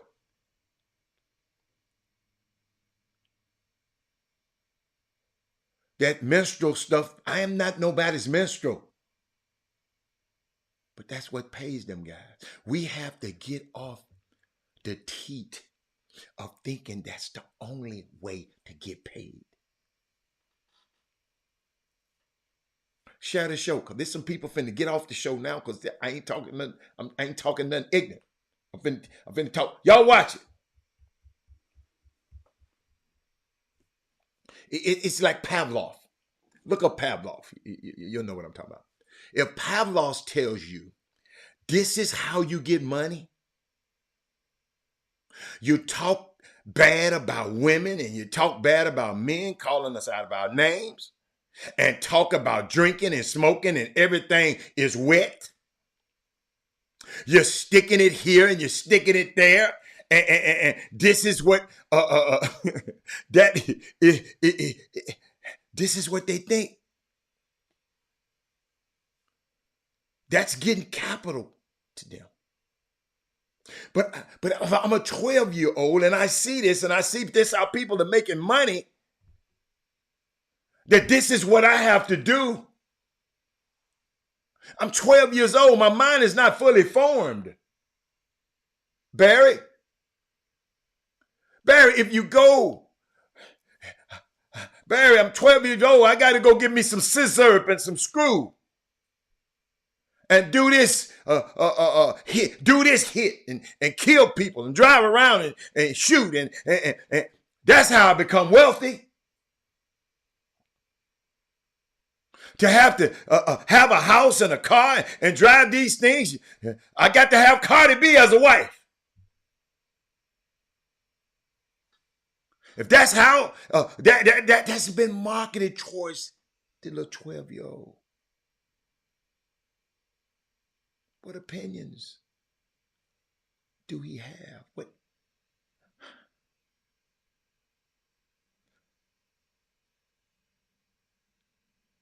Am I going to stick my head up? If I'm in my little bitty neighborhood and community, and that's all I see? But if you keep looking, young man, 12-year-old, you can look. If you got to look outside of this, your little space, sir. I got to get you up in the helicopter so you can see the professors and the scientists and other people that's making the same money. A lot of y'all don't know who Bob Iger is. Because I ain't hear nobody come up and tell them. I hope y'all looked him up. Bob Iger. Y'all don't even know what he looked like. But he can go to the store and nobody would bother him. He can come over, he can come to the TSU or a homecoming game. Ain't nobody gonna know who he is. And he got more money than Jay-Z, Beyonce, and Shalon all put together.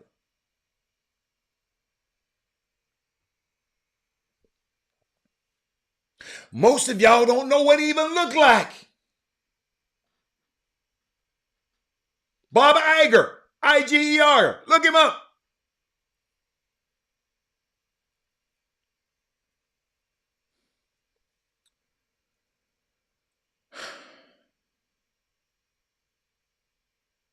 It's that goal to be seen. Or is it the goal to be seen? To be rich? What is wealth?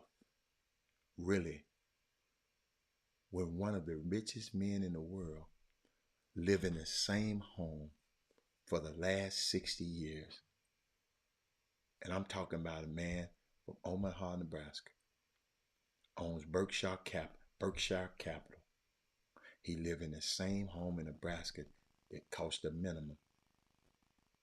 His name is Warren Buffett. This invitation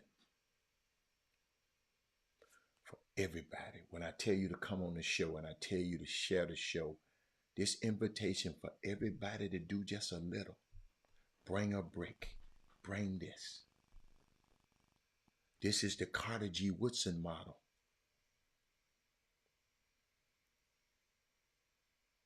Got to read The Miseducation of a Negro. Y'all, we can support ourselves.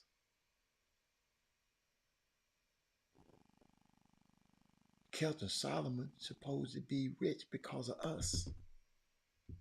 Cleopatra's and Mimi's supposed to be flowing out the door because of us.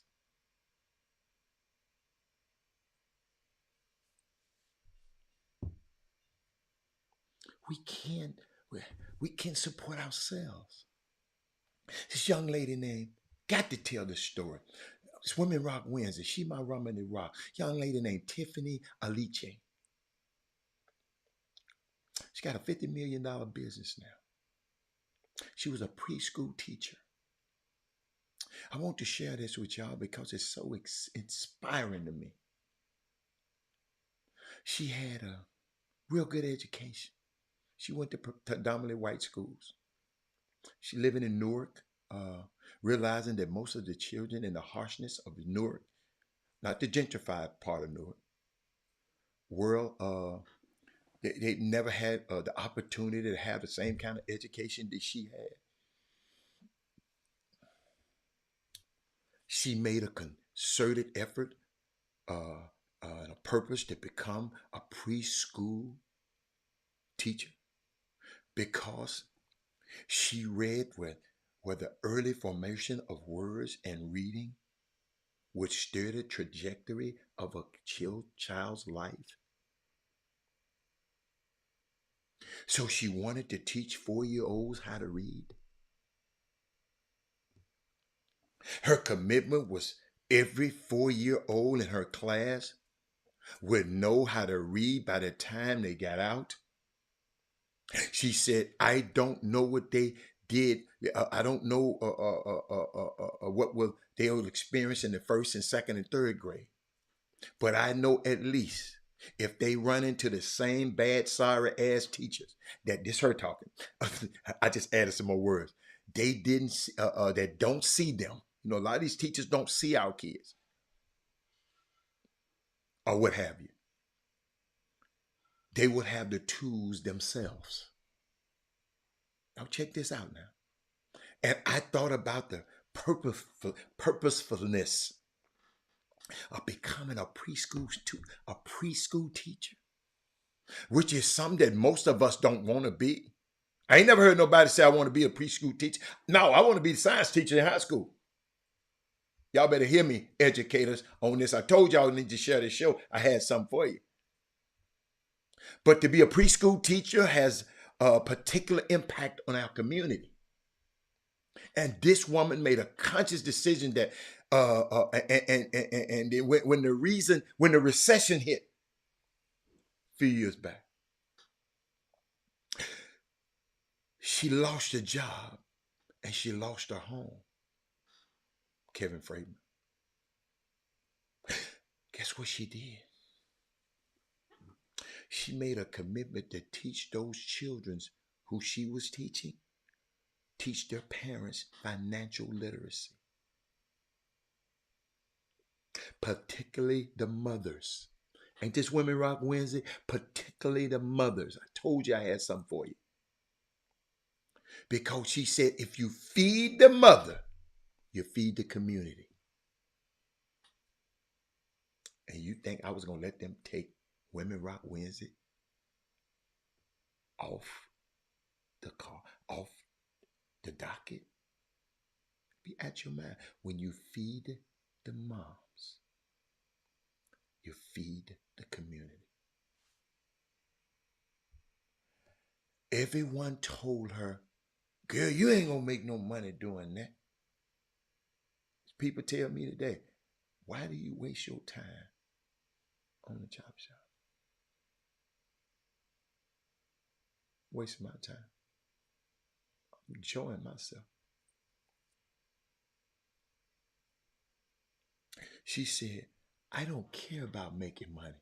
Tiffany Aliche, I don't care about making money. I'm going to make a difference. So she said, if I can teach these mothers to manage their money, those babies who I just taught, then I am going to have an impact. Fast forward, ladies and gentlemen, $11 million, $50 million company. She got books, she got TV shows on Netflix now. This woman has demonstrated, and she only serves black women in the inner city.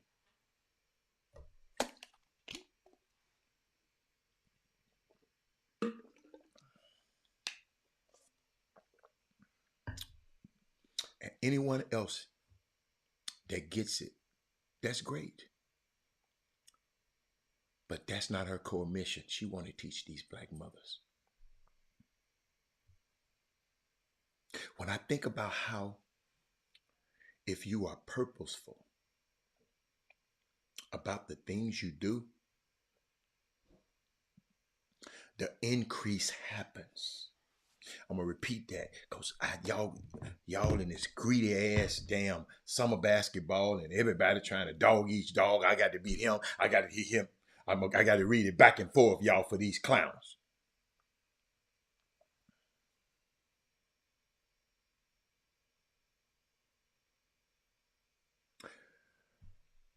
When you think about it, if you are purposeful about the things that you do, the increase happens.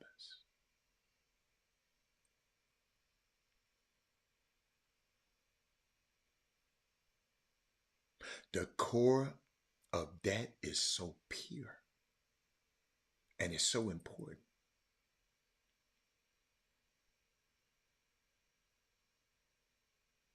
Wouldn't you be thankful with the little bit of money? We all know people in the hood that'll buy Nikes for their baby. They find the money to buy a shrimp dinner on the weekend when they don't really have it. Why? Because they value that, the Nike.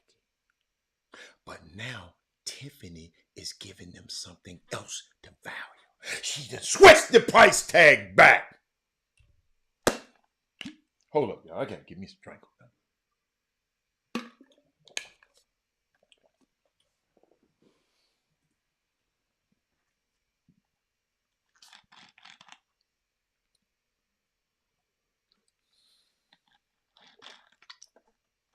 So the women said, if I can put money into this, the Nike, I can put money into this over here and steer them away from that type of thinking. The babies don't need no Nikes on their feet anyway. They're going to grow out of them. The baby don't care. They can't walk. That's for everybody else, not the baby. The baby don't care about what's on their feet. The baby ain't even walking, y'all. So let's steer that money elsewhere. That's what Tiffany is doing. Tiffany has changed the minds. Because of that, the community has served her. Y'all, she went and helped the community, then she got bread. Listen, she went and helped the community, and then she got a $50 million business now. Because she went and helped the community. She didn't listen to her friend. Don't do that shit. Don't forget them old ghetto ass mama down there. No. You know what they were saying.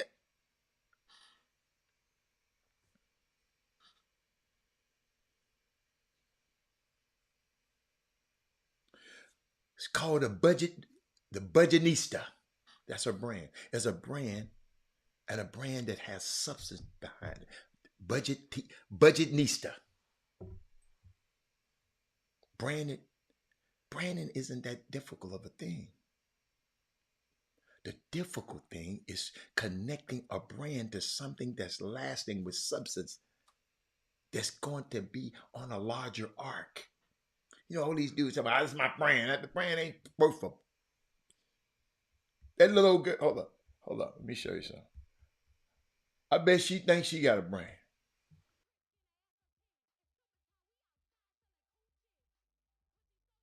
You telling me she don't think she got a brand? Somebody done told her.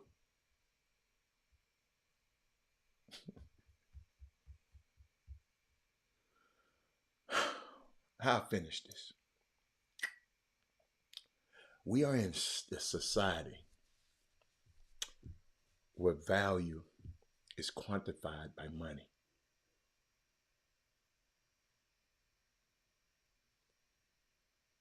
But the value I'm talking about with Tiffany Aliche is, yes,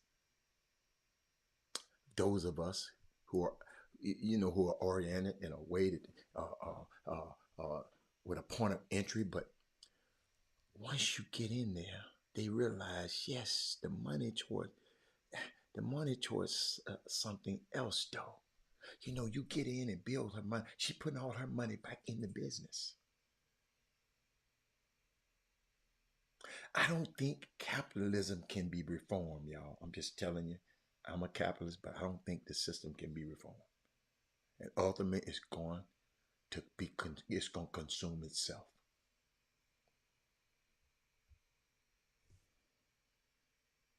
But ultimately, we still have to pay money. We need money.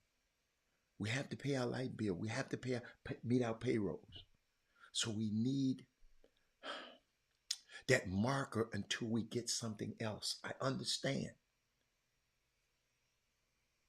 And she is showing that when you say budgetista, you are not coming into this and as naked like Michael Douglas in Wall Street and Charlie Sheen, cutthroat capitalists. No, this is a means to end. No, this is a means to end, and we all can be in it. That's what she's saying, Tiffany. She said, I taught your children when they were little.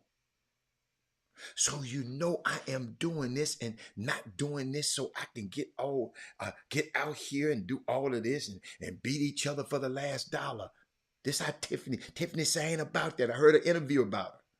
This is not reality television, she said. We are doing this for the future. It's a beautiful concept and it's working. And I got to tell y'all this because some of y'all probably don't know this woman. Somebody asked, are you a capitalist, Robert, or a revolutionary? I said, can it be both? Just socialism, communism, capitalism. In the hands of a people without a vision or without a soul, it turns into what we have now.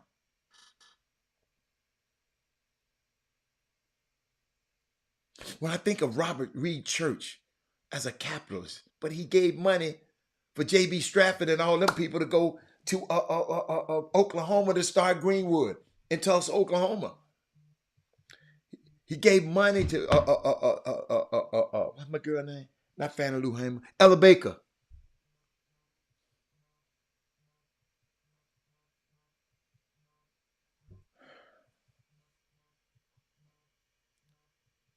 I think everybody, I think the people in Greenwood, that's capitalists. They were winning. Black people had black people had planes. Tulsa, Oklahoma, Rosewood, Florida. It's capitalist. It's all right to be but if you ain't got no vision and no soul, it's all right in the summer basketball. They want to make money off your events, everybody. But if you ain't got no vision and no soul, it'll turn into what we have now. People who understand see, in Greenwood, right? You had people like O.W. Gurley and J.B. Stratford. When the people said they need houses, okay, they built rooming houses, built houses. People were coming. They needed a place to live. That's okay. There's a co-op, but also somebody profits. It's okay to profit. But other people eat.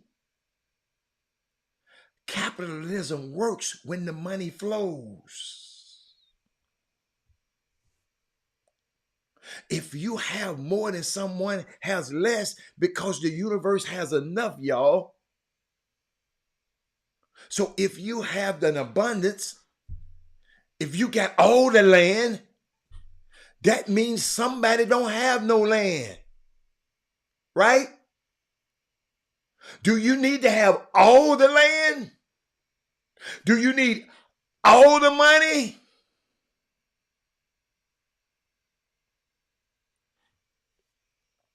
Tiffany said most of the money she makes goes back into the business to keep building these women. How much do you need?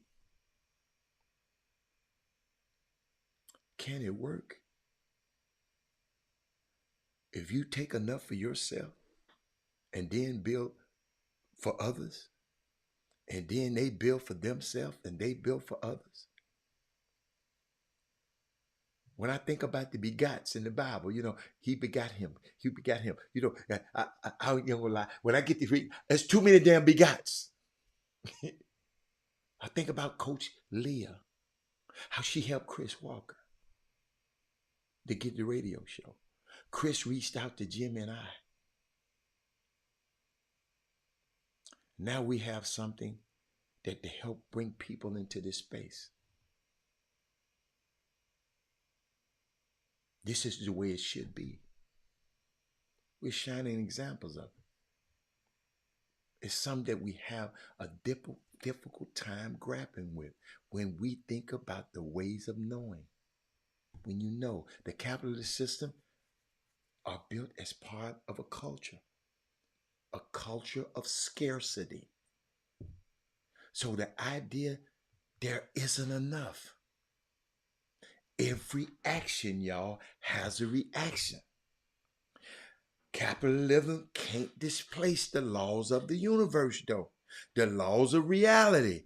The simple fact that the matter is, when you deprive others of things, ultimately their deprivation is going to have an impact on you. Arizona is in its third week in a row of 115 degrees. This is global warming. There's a long article in the New York Times the other day about this lawyer in Puerto Rico that is suing Exxon and all of these companies for the damage of the global warming has done. And the hurricanes, how big and strong. Hurricane Maria just wiped out Puerto Rico. And she is using the RICO statute.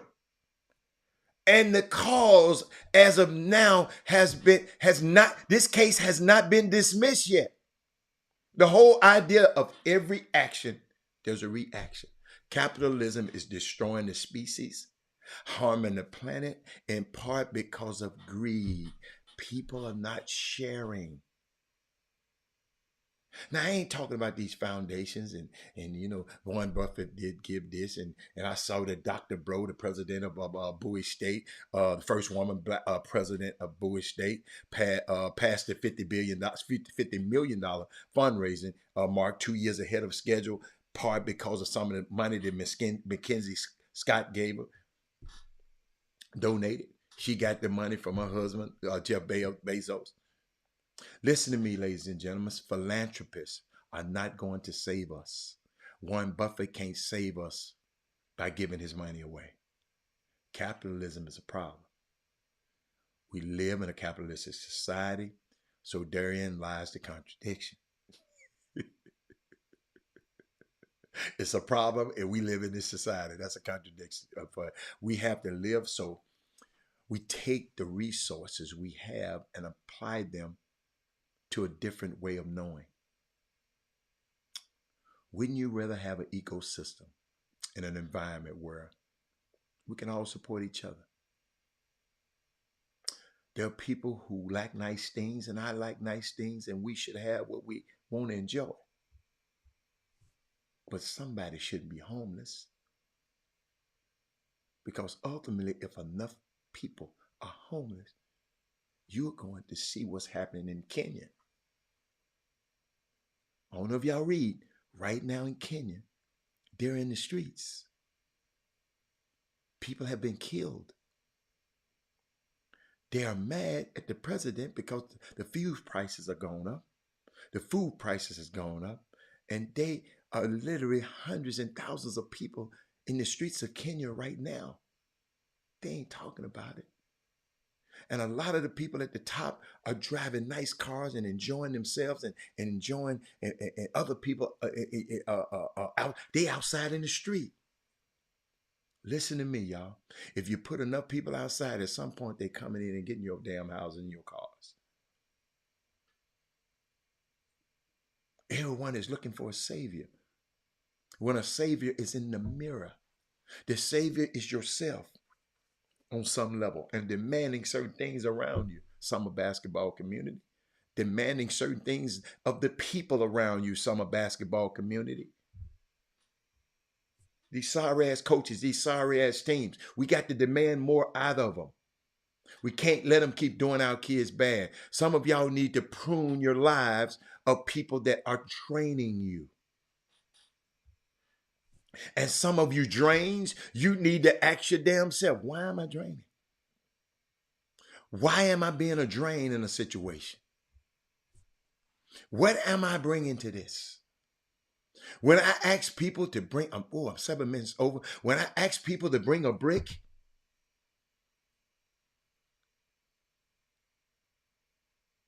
folks get confused. I don't have anything, Robin. I said, bring your whole self. Make a commitment to fix the things around you. It's a lifelong journey. Perfection is a process, I told them. But fix things in your character. Fix things in your psyche. Fix things, fix the way you see the world. And come in and contribute something on this Chop Shop. And if it's your silence, that's good enough. Just don't bring harm to this platform. I'm going to repeat that. Don't bring harm. Just an organic conversation we're having, where we're all coming up with the same conclusion. The brick is just a metaphor. Bring your whole self. That is the most valuable a thing that exists, is yourself. Imagine building something and your brick doesn't have any straws and you're in the middle. And when we're building and your brick started to crumble in 1 year, 2 years in, I'm here to hold up the bricks that are above me. I can't crumble because the whole structure comes down. You should want to come in asking yourself every day, what am I contributing to the Chop Shop? When he get to talk about something important, I tune off. I need to hear this. I need to share this.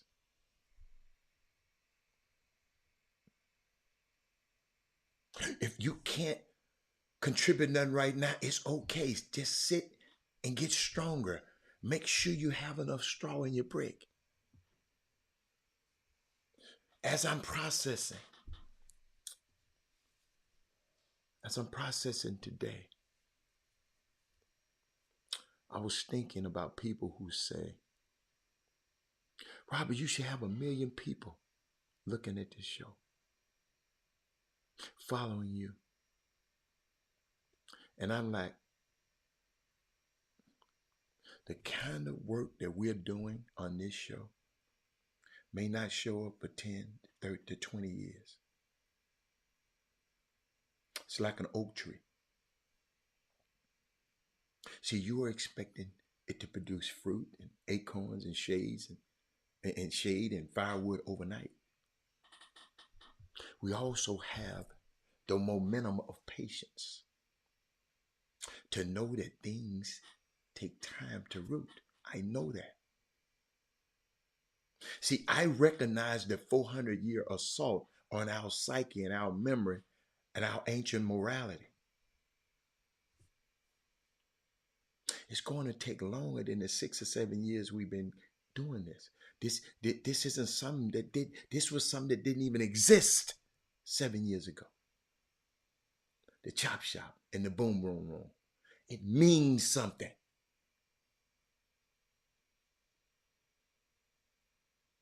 People walk up and say to me that they're part of the Chop Shop. They making a declaration that about something that didn't even exist 7 years ago. Some people are fired up about this space because I know I am, but that's all I want to give y'all today. Women Rock Wednesday. I love to give, because what the lady say, you feed the women, you feed the community. You help the women, you help the community. That's why every Wednesday I have something like this to say. And I just hope we apply some of these principles. I'm just giving you principles. I'm not telling you what to do. It's going to take time. Because we building with bricks with straw. We ain't just building nothing that'll come blow down at the drop of a dime. But man, I loved it. I enjoyed myself. Y'all know when I get, my voice gets low. It gets, I get a little serious. When I'm up hollering, I ain't serious. I'm just talking stuff. But these kind of things I want to get across to you, because I want y'all to tell me one day, who changed the price tag? Who changed the price tag? Who changed it? The things that have no value, people are valuing. Who changed it? When y'all find out who changed it, I got a lot of people calling me right now. I got business to do. But that is Moody. I love you. Thank you. Keep Liggins. We'll be here tomorrow, but don't forget, make plans for Saturday night to watch the fight at Cleopatra's. And what else we got to do? Don't forget the Fan Fest, TSU Fan Fest. First time. Always want to be a part of that. I mean, it's a great time, man. Y'all. Let me tell you something. I learned from y'all today. I know y'all think, Robert, that was good, but I learned something from y'all today. And I'll see y'all tomorrow. All right? I'm out. Jim Hicks. Rob Hatter. You are now tuned in to the Chop Shop. I'm Retro. Let's get it. We in the Chop Shop. We live in the Chop Shop. We talking sports talk. We live in the Chop Shop. We in the Chop Shop. I'm talking sports talk. So turn your dials up. It's live in the Chop Shop. We in the Chop Shop. We live.